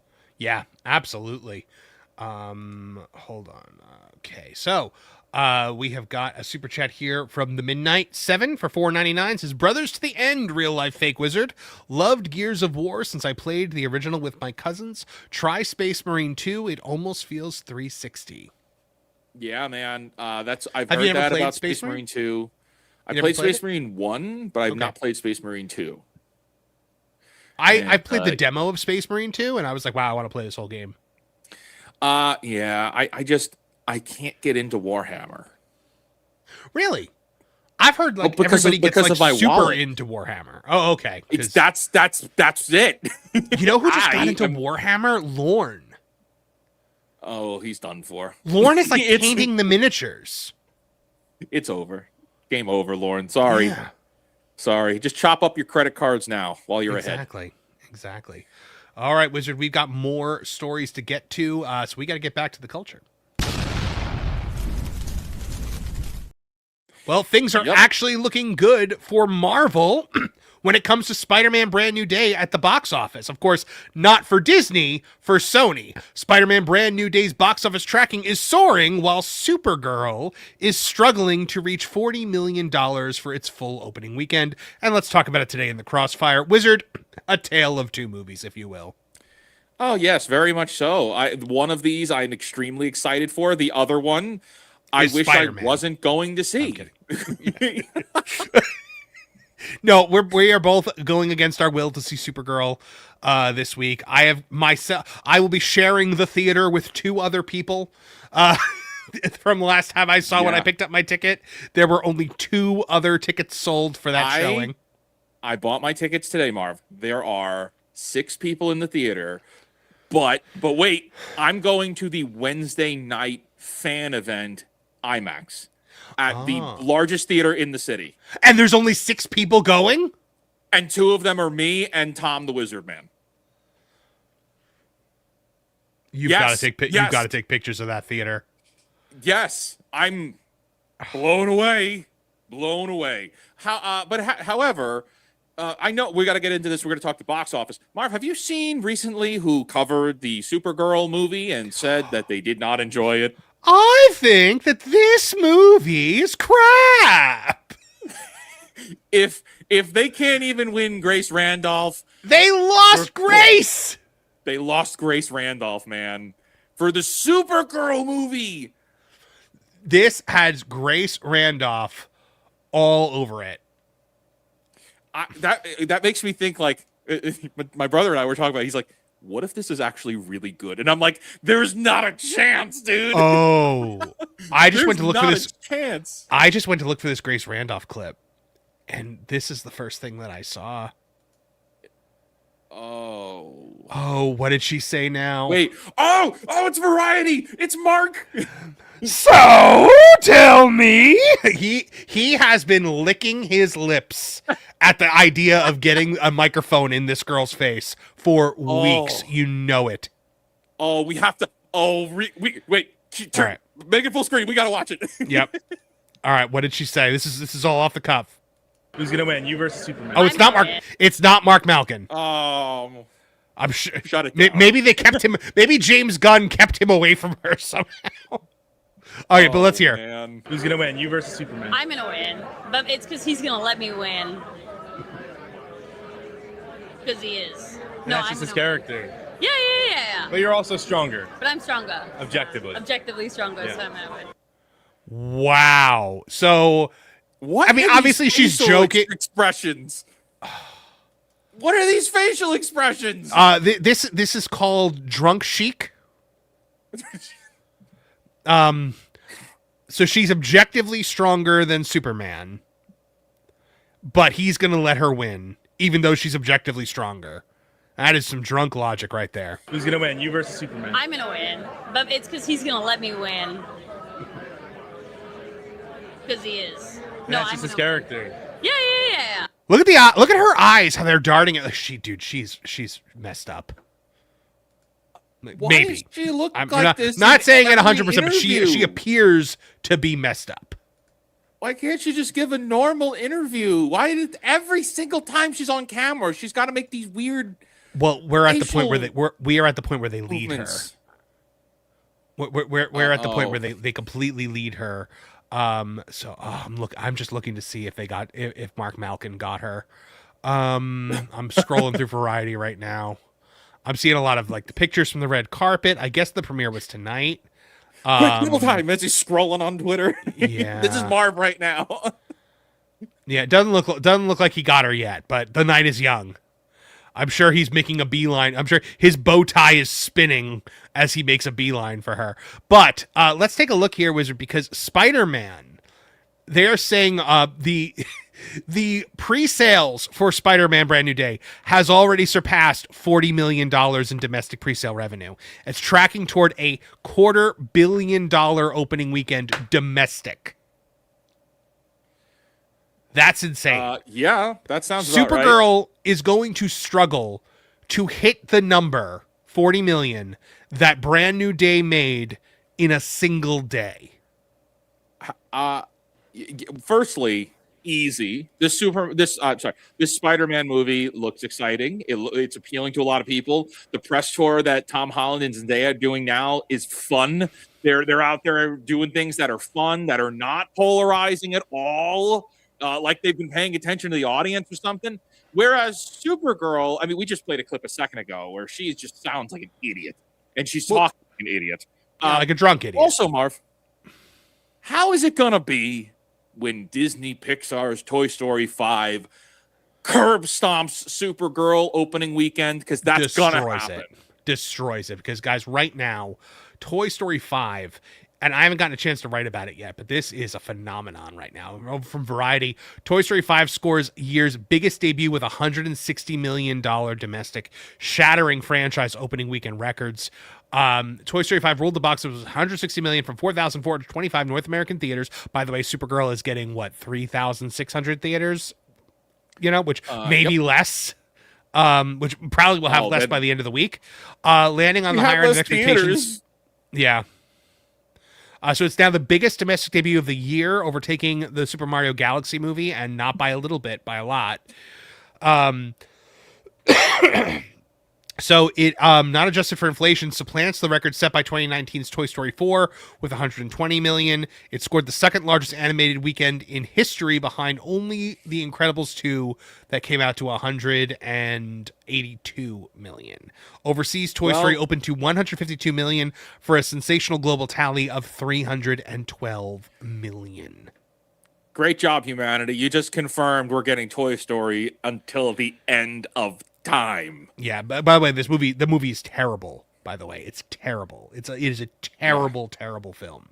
But I will say, kids will like it because this is what it is. Like I feel like when we were kids, and not just this isn't kids these days, but it kind of is. We watched movies that almost challenged us a little bit, or taught a lesson in the end. Nowadays it's kids movies today are like Minions, which is like poo poo, just key jangling essentially. This movie I think is trying to teach some of the wrong lessons though, because nowadays it's kids movies don't teach lessons, and when they do, they're trying to teach the wrong lessons. I that's a big problem. I mean, look at what you have to go see in the theaters right now, or as of this upcoming weekend. You'll have Supergirl, where Supergirl is a depressed, belligerent drunk. Yep. Okay, that's really great for little girls to see. You've got Toy Story 5, which completely emasculates and makes points to emasculate and emasculate all of the male heroes, while also gender swapping or gender role swapping the characters. Yep. You've got Death of Robin Hood, which is a deconstruction of Robin Hood in one of the worst ways possible. And you've got The Furious, which is, I think, a 10 out of 10. So maybe everybody should just go see The Furious. Yeah, seriously, go see the freaking Furious while you can. Come on. Yeah.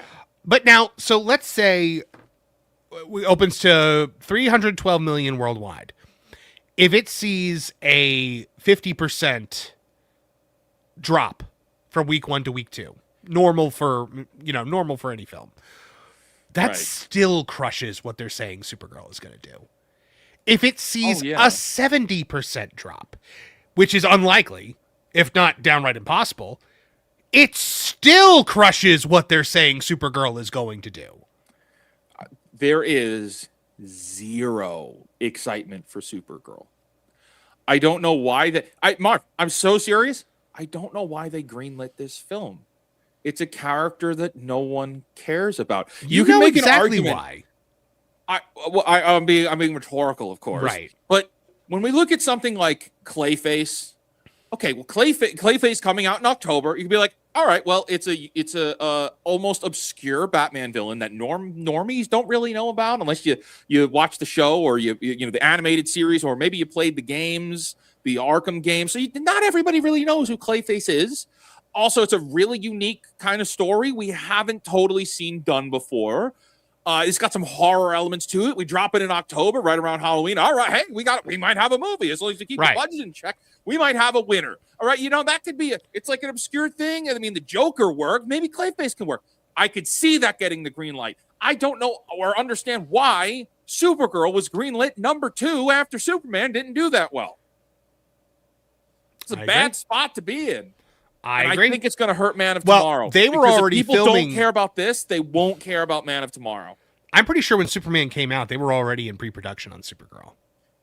Yes, they were. This is one of those situations where they don't even have time to change. Not that I think they would change anyway, because from what we understand, from what James Gunn has said, he has complete and total creative control over DC. They can't stop him. They can't make any kind of, request of him or force him to do anything whatsoever. So James Gunn was going to make this movie because this is much like all the other DC movies. This is a movie for James Gunn. Now, Clayface, I think Clayface was kind of already in play before. I've been hearing rumors of a Clayface thing for years. So I don't know. It's gone back and forth, but they've been trying to do, the mix up with DC over who's leading it, who's running it, the Snyder, all the way back to that. And unfortunately, the DC universe has never had a proper leader at the top. And even now with Gunn, they definitely don't have a proper leader. They don't, because they have an egomaniac making movies for himself. Now, Spider-Man, I think, is going to be interesting because, all right, so Tom Holland and Zendaya are zero. Zendaya is overexposed, but she doesn't bring the drama. She's not out there making these divisive statements to the press. I actually think, this part of fixing Zendaya to the world right now, because everybody's like, oh, it's Zendaya. Her being married to Tom Holland, I think, is doing wonders. Because people are looking at him and being like, oh, I like both of them together. Oh, they're married. Oh, that's so nice.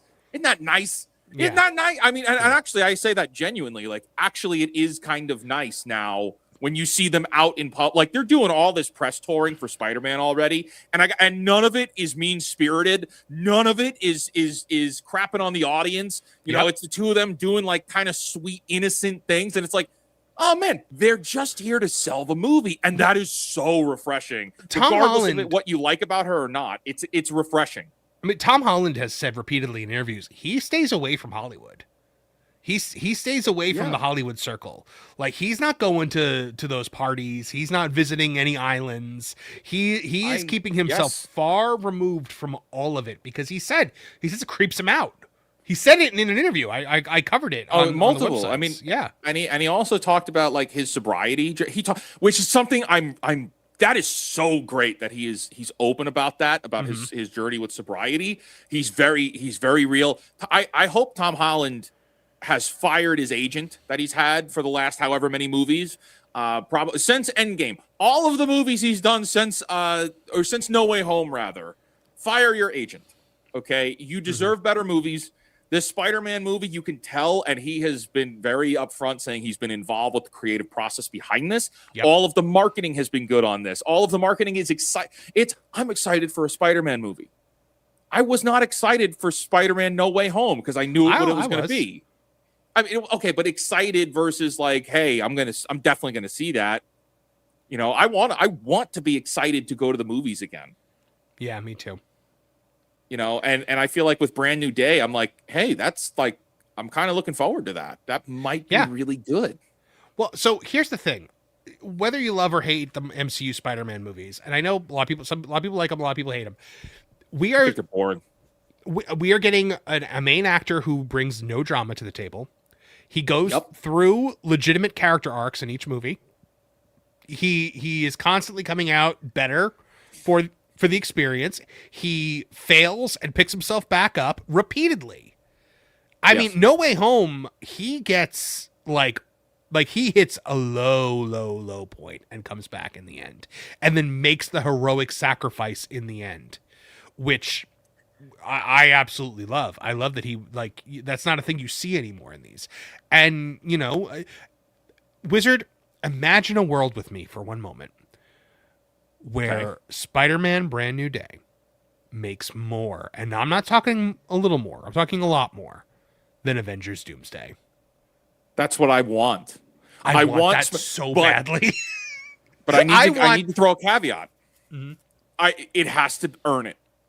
If Brand New Day is good, in the same way I said it on this show, we've talked about it on plenty of shows otherwise.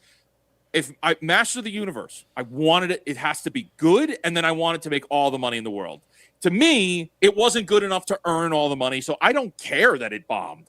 With Spider-Man, I want it to be good. It's got to be good. And then I want you to destroy Doomsday. Destroy Doomsday. Carpet bomb it. Just imagine a world in which the only MCU properties that still actually make money are Spider-Man for Sony. because Disney will get so mad about that. They will get so obscenely angry about that.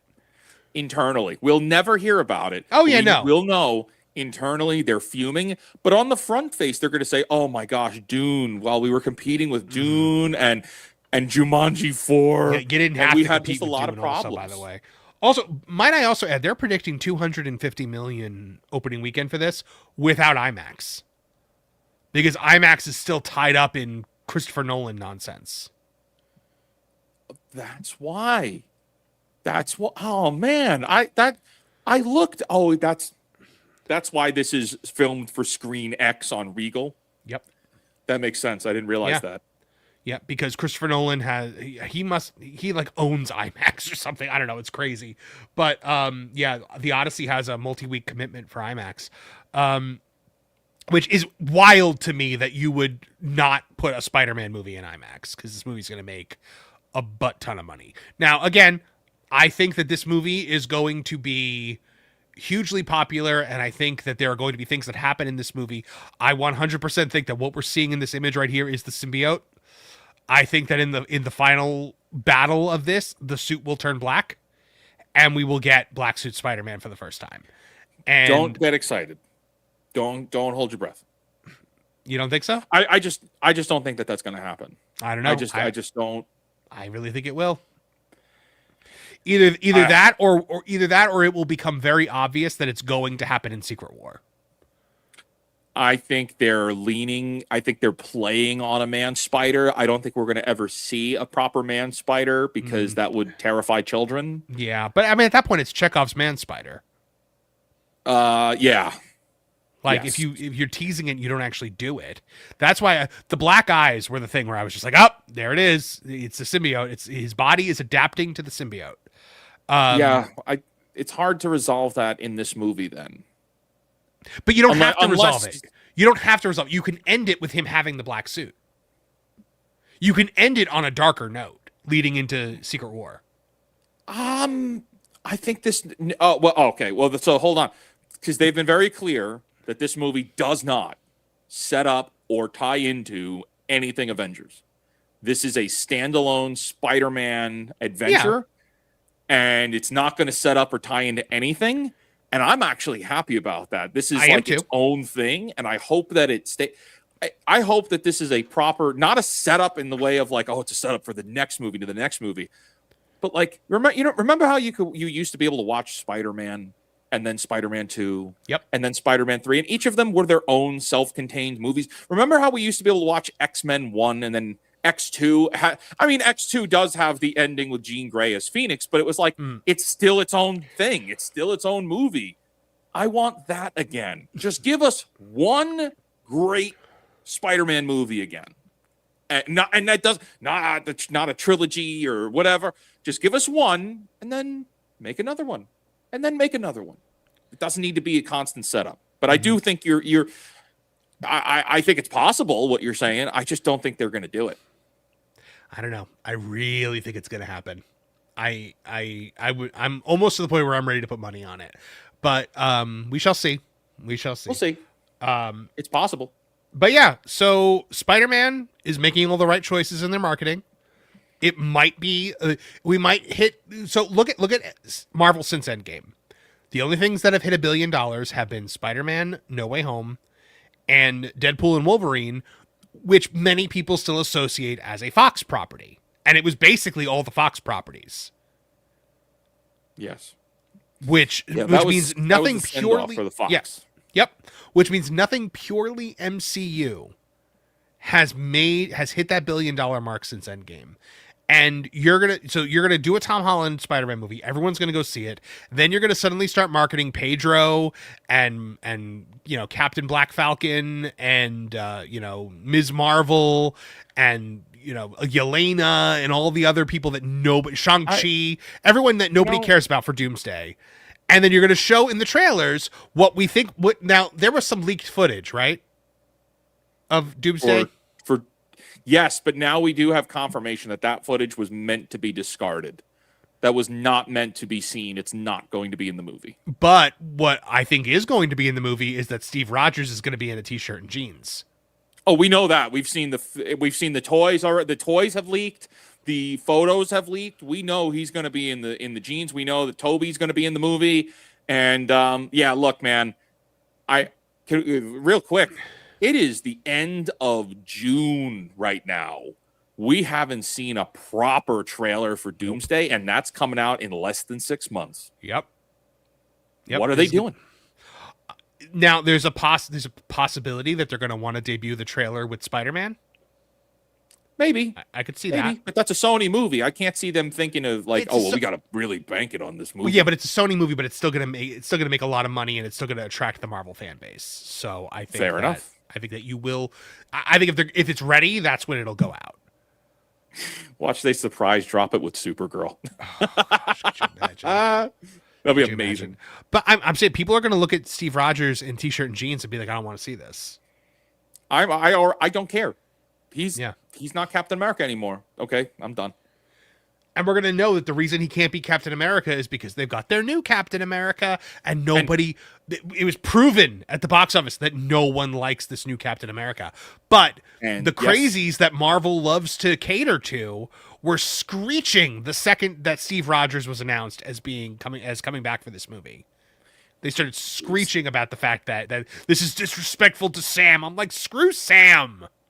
Steve Rogers will never be Captain America again in the movies. Jesse will forever be the protagonist of Toy Story moving forward, and we will never have just a Spider-Man without Miles Morales and anything else. Because that's just what it is. Once the replacement comes in, they're gone. Your hero is gone. You can't hand it back. You can't hand it back to the white male. That's the Hollywood rule. Yep. So. Yep. That's how it is. Should have been Bucky. That's all I have to say. And Trish agrees. So, all right, Wizard, there you have it. Marvel looking to succeed, but not for Disney, and DC looking like it is going to be a big old puddle of poo at the box office this summer. All right, let's check out if anything's going on in the chat. I don't know if I saw anything. Nope, we don't have any more super chats that have come through. But we've only got about 10 minutes. Oh, we just got one coming through on your channel, Wizard. Timmy Brasher for 5 says, do you think that movies are following the video game industry and just trying to get the whales? That's a really great question. That's a phenomenal question. I don't think they're following the video game industry per se. I don't think the video game industry is following the video game industry anymore. I think there's too much of a shakeup right now when it comes to gaming, of market correction attempt in attempts to prevent a crash happening. There's I'm actually working on a video for that on the main channel, the Real Life Fake Wizard channel, because there's a lot happening in gaming. I think Hollywood is Doomsday needs to tank. It needs to tank because it's the only way for all of the celebrities to go, uh-oh. See, right now, we think we've got them on the ropes. They don't think they're on the ropes. You want to make them feel on the ropes? Doomsday tanks. Robert Downey Jr. is obscenely confident about this movie. And I want to see his confidence fail him. Yes. That would be nice. Yeah. Also on your channel. Michael Thomas for 5 says, hello, Wizard and Marv. Thanks for the show. It was a pleasure to meet you, Marv, sir, at ICCC Con. Hope to see you at next year's con. Well, Michael Thomas, I'm sure it would have been very nice to meet you at ICCC Con, but I was not present at that convention, so you did not meet me. Maybe you and Pro look the same. Maybe, or it might be another person from our organization that was there who they thought was me. I don't know. But I'm sorry, Michael, but I would love to meet you at a convention in the future. You did not meet me at ICC Con. Yeah, well, hey, I don't know if I should have played into him and been like, yeah, no, that's great. But like, I'm mad at everybody that went to ICC Con because they got to meet Bruce Boxleitner and spend like 45 minutes with Captain John Sheridan / Tron. And I was like, I would have punched a nun for that opportunity. Like, I have met him before and he's awesome. Yeah, he seems like he's the coolest guy ever. And I'm a huge Babylon 5 fan, more so than I'm a Tron fan. Like, I discovered Tron a little bit later, and what do you call it? So I was like, oh, Captain Sheridan is Tron. Yes. So that's how that was to me. But like, I guess to everybody else, they were like, hey, Tron is joining Babylon 5 in the second season. By the way, Yep. don't sleep on Babylon 5, guys. It's a tremendous science fiction show. Please watch it because it's incredible. Do yourself a favor. It's phenomenal storytelling. The CGI sucks, but it was the 90s. But yeah. But Wizard, really real quick before we go, we don't have time for a full topic, but I want to hear what you thought about The Furious. Oh, dude. The Furious was awesome. Because look, I wouldn't have seen it had you not said to go see it. Mm-hmm. So we did see it, and we saw it. It was a packed out theater because there was only really? 2 showings. There was only 2 showings available each day, so it was a packed out theater for me. Good. And we had to sit second row, so we're looking up the whole time. And it was, you know what this movie did a good job of? Making it feel real. Every hit feels like it's real. Yep. Running on glass, you're like, oh, because it feels real. Mm-hmm. It holds on the camera. It's not constantly cut, Yep. to move the action. Because they're really doing it. You're watching this movie and you realize, oh, Western movies suck because Western movies want you to imagine the fight. They rob it from you. And this movie is like, oh no, you're seeing every punch land. You're seeing every kick land. But and it's like, oh my gosh, that guy's not using a stunt double because they're holding here. And I can tell him that's not, this is the guy actually doing the fight. So no, that movie, can we talk about how the good guys are fighting in a defensive stance? Like they're fighting defense. Constantly. But that's something that most movies would not capture. Most Western movies would not capture the fact that your protagonists are not fighting to kill. They're fighting like Batman. They're not fighting to kill the bad guys. They're just fighting to take them down. I mean, sometimes they have to do. Well, more, I mean, that's also that kind of Batman. style where it's like, I'm gonna have you make the move, and then I'm gonna use your momentum. Because a lot of it was they did a lot of judo, they did a lot of grappling. They did it wasn't judo, but it was a style that was very similar with a lot of like fireman carry takedowns and throwing the guy. A lot of like grapples and stuff like that, which I thought was really cool. But like all of it was like it was so creative. Like, dude. At the ending fight reminded me of, remember the second Pirates of the Caribbean when you had that fight at the end and it's Will and Norrington and Jack and they're all fighting each other? Yes. That's the final fight. And it's so good. Like to the point where I was like, well, that doesn't make much sense that guy's still alive and back. And I'm like, you know what? I don't care. My first thought, I was like, how would he even know they were at the police station? And then I was just like, nope. Turn off your brain for a minute. Like, just stop asking questions. But that's something that's really interesting. So when you're watching the fighting throughout all of the movie, you're like, huh. I mean, this is violent, but like, it's not as violent as I would have expected it to be. Right. Like, there's not a lot of blood. They're not really going for kill shots. Like, why aren't these guys why are they pulling their punches? And then you see the bad guys at the end and they're vicious and you're like, oh, wait a minute. The protagonists have honor codes. They're fighting with honor. Mm-hmm.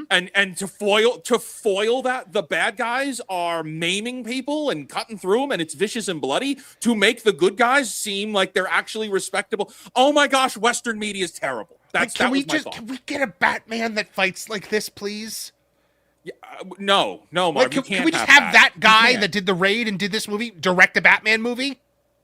Do you know this movie was done for like under $20 million? I'm sure it was.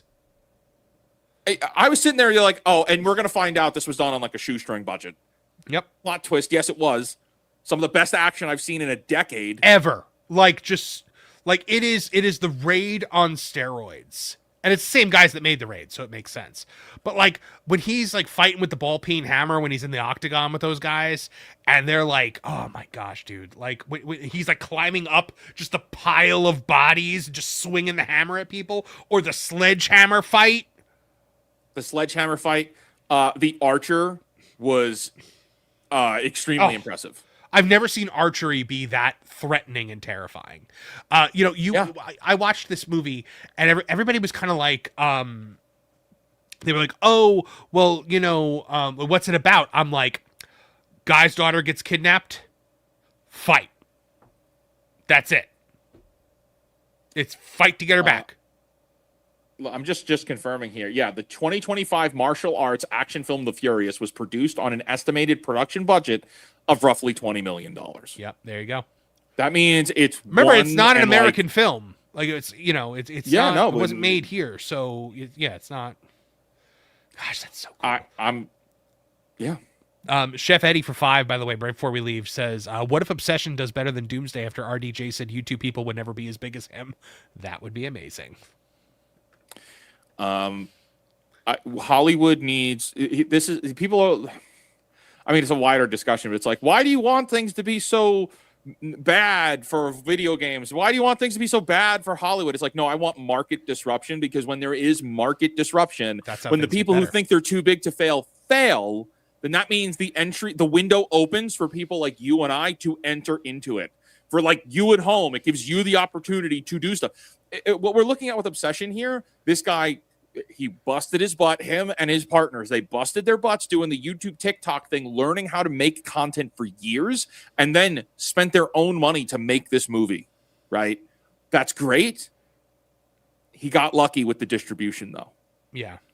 And I'm saying if there's more market disruption, you need slightly less luck to get in. They're already saying that Hollywood Hollywood get lucky with the distribution. They're already saying that Hollywood producers are combing Reddit for the next big thing. So yeah, that's great. That's great. Except they have no idea how to tell stories. So good luck to them.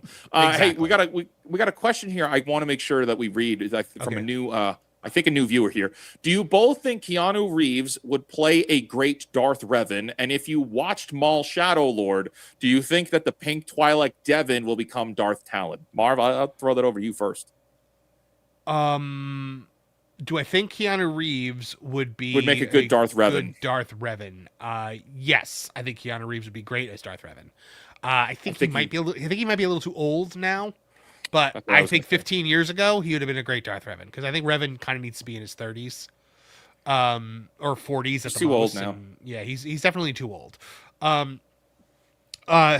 do I think that she? I'm sorry, what was the other question? Was about the will Devin from Maul Shadow Lords become Darth Talon? Yes, that's 100% confirmed. That was pretty much confirmed. That was pretty much confirmed in the lead up to this show, where they showed Darth Talon. So I will say though, Marv, I think it's going to be upsetting as all hell when she finds out that Maul abandoned her master, and Vader killed her master, and that's going to lead to a fight, a late lightsaber fight between her and Maul, and she's going to beat Maul. Yep, 100%. That's what's going to happen. 100%. That's what's going to happen. Yep. So you can see it coming a mile away. Yeah, the tropes are already there. That's why people don't like these things anymore. They're made by algorithm. It sucks. Yep. All right, Wizard, anything else you wanted to discuss? We had a great show today with Dean Cain, a bunch of good stories. I mean, this was one to remember. We had an awesome show. Guys, like this video wherever you're watching it. Leave a comment in the description as it's over. And we just appreciate you hanging out here. This is a good time, and we'll catch you next time. Wizard, you want to close us out? Yeah. Until next time, create, innovate, inspire, and cancel Disney Plus. We're sending you guys over to the Pro Show right now, where we're both going to be. So see you there. Crossfire, caught up in the fandom flame.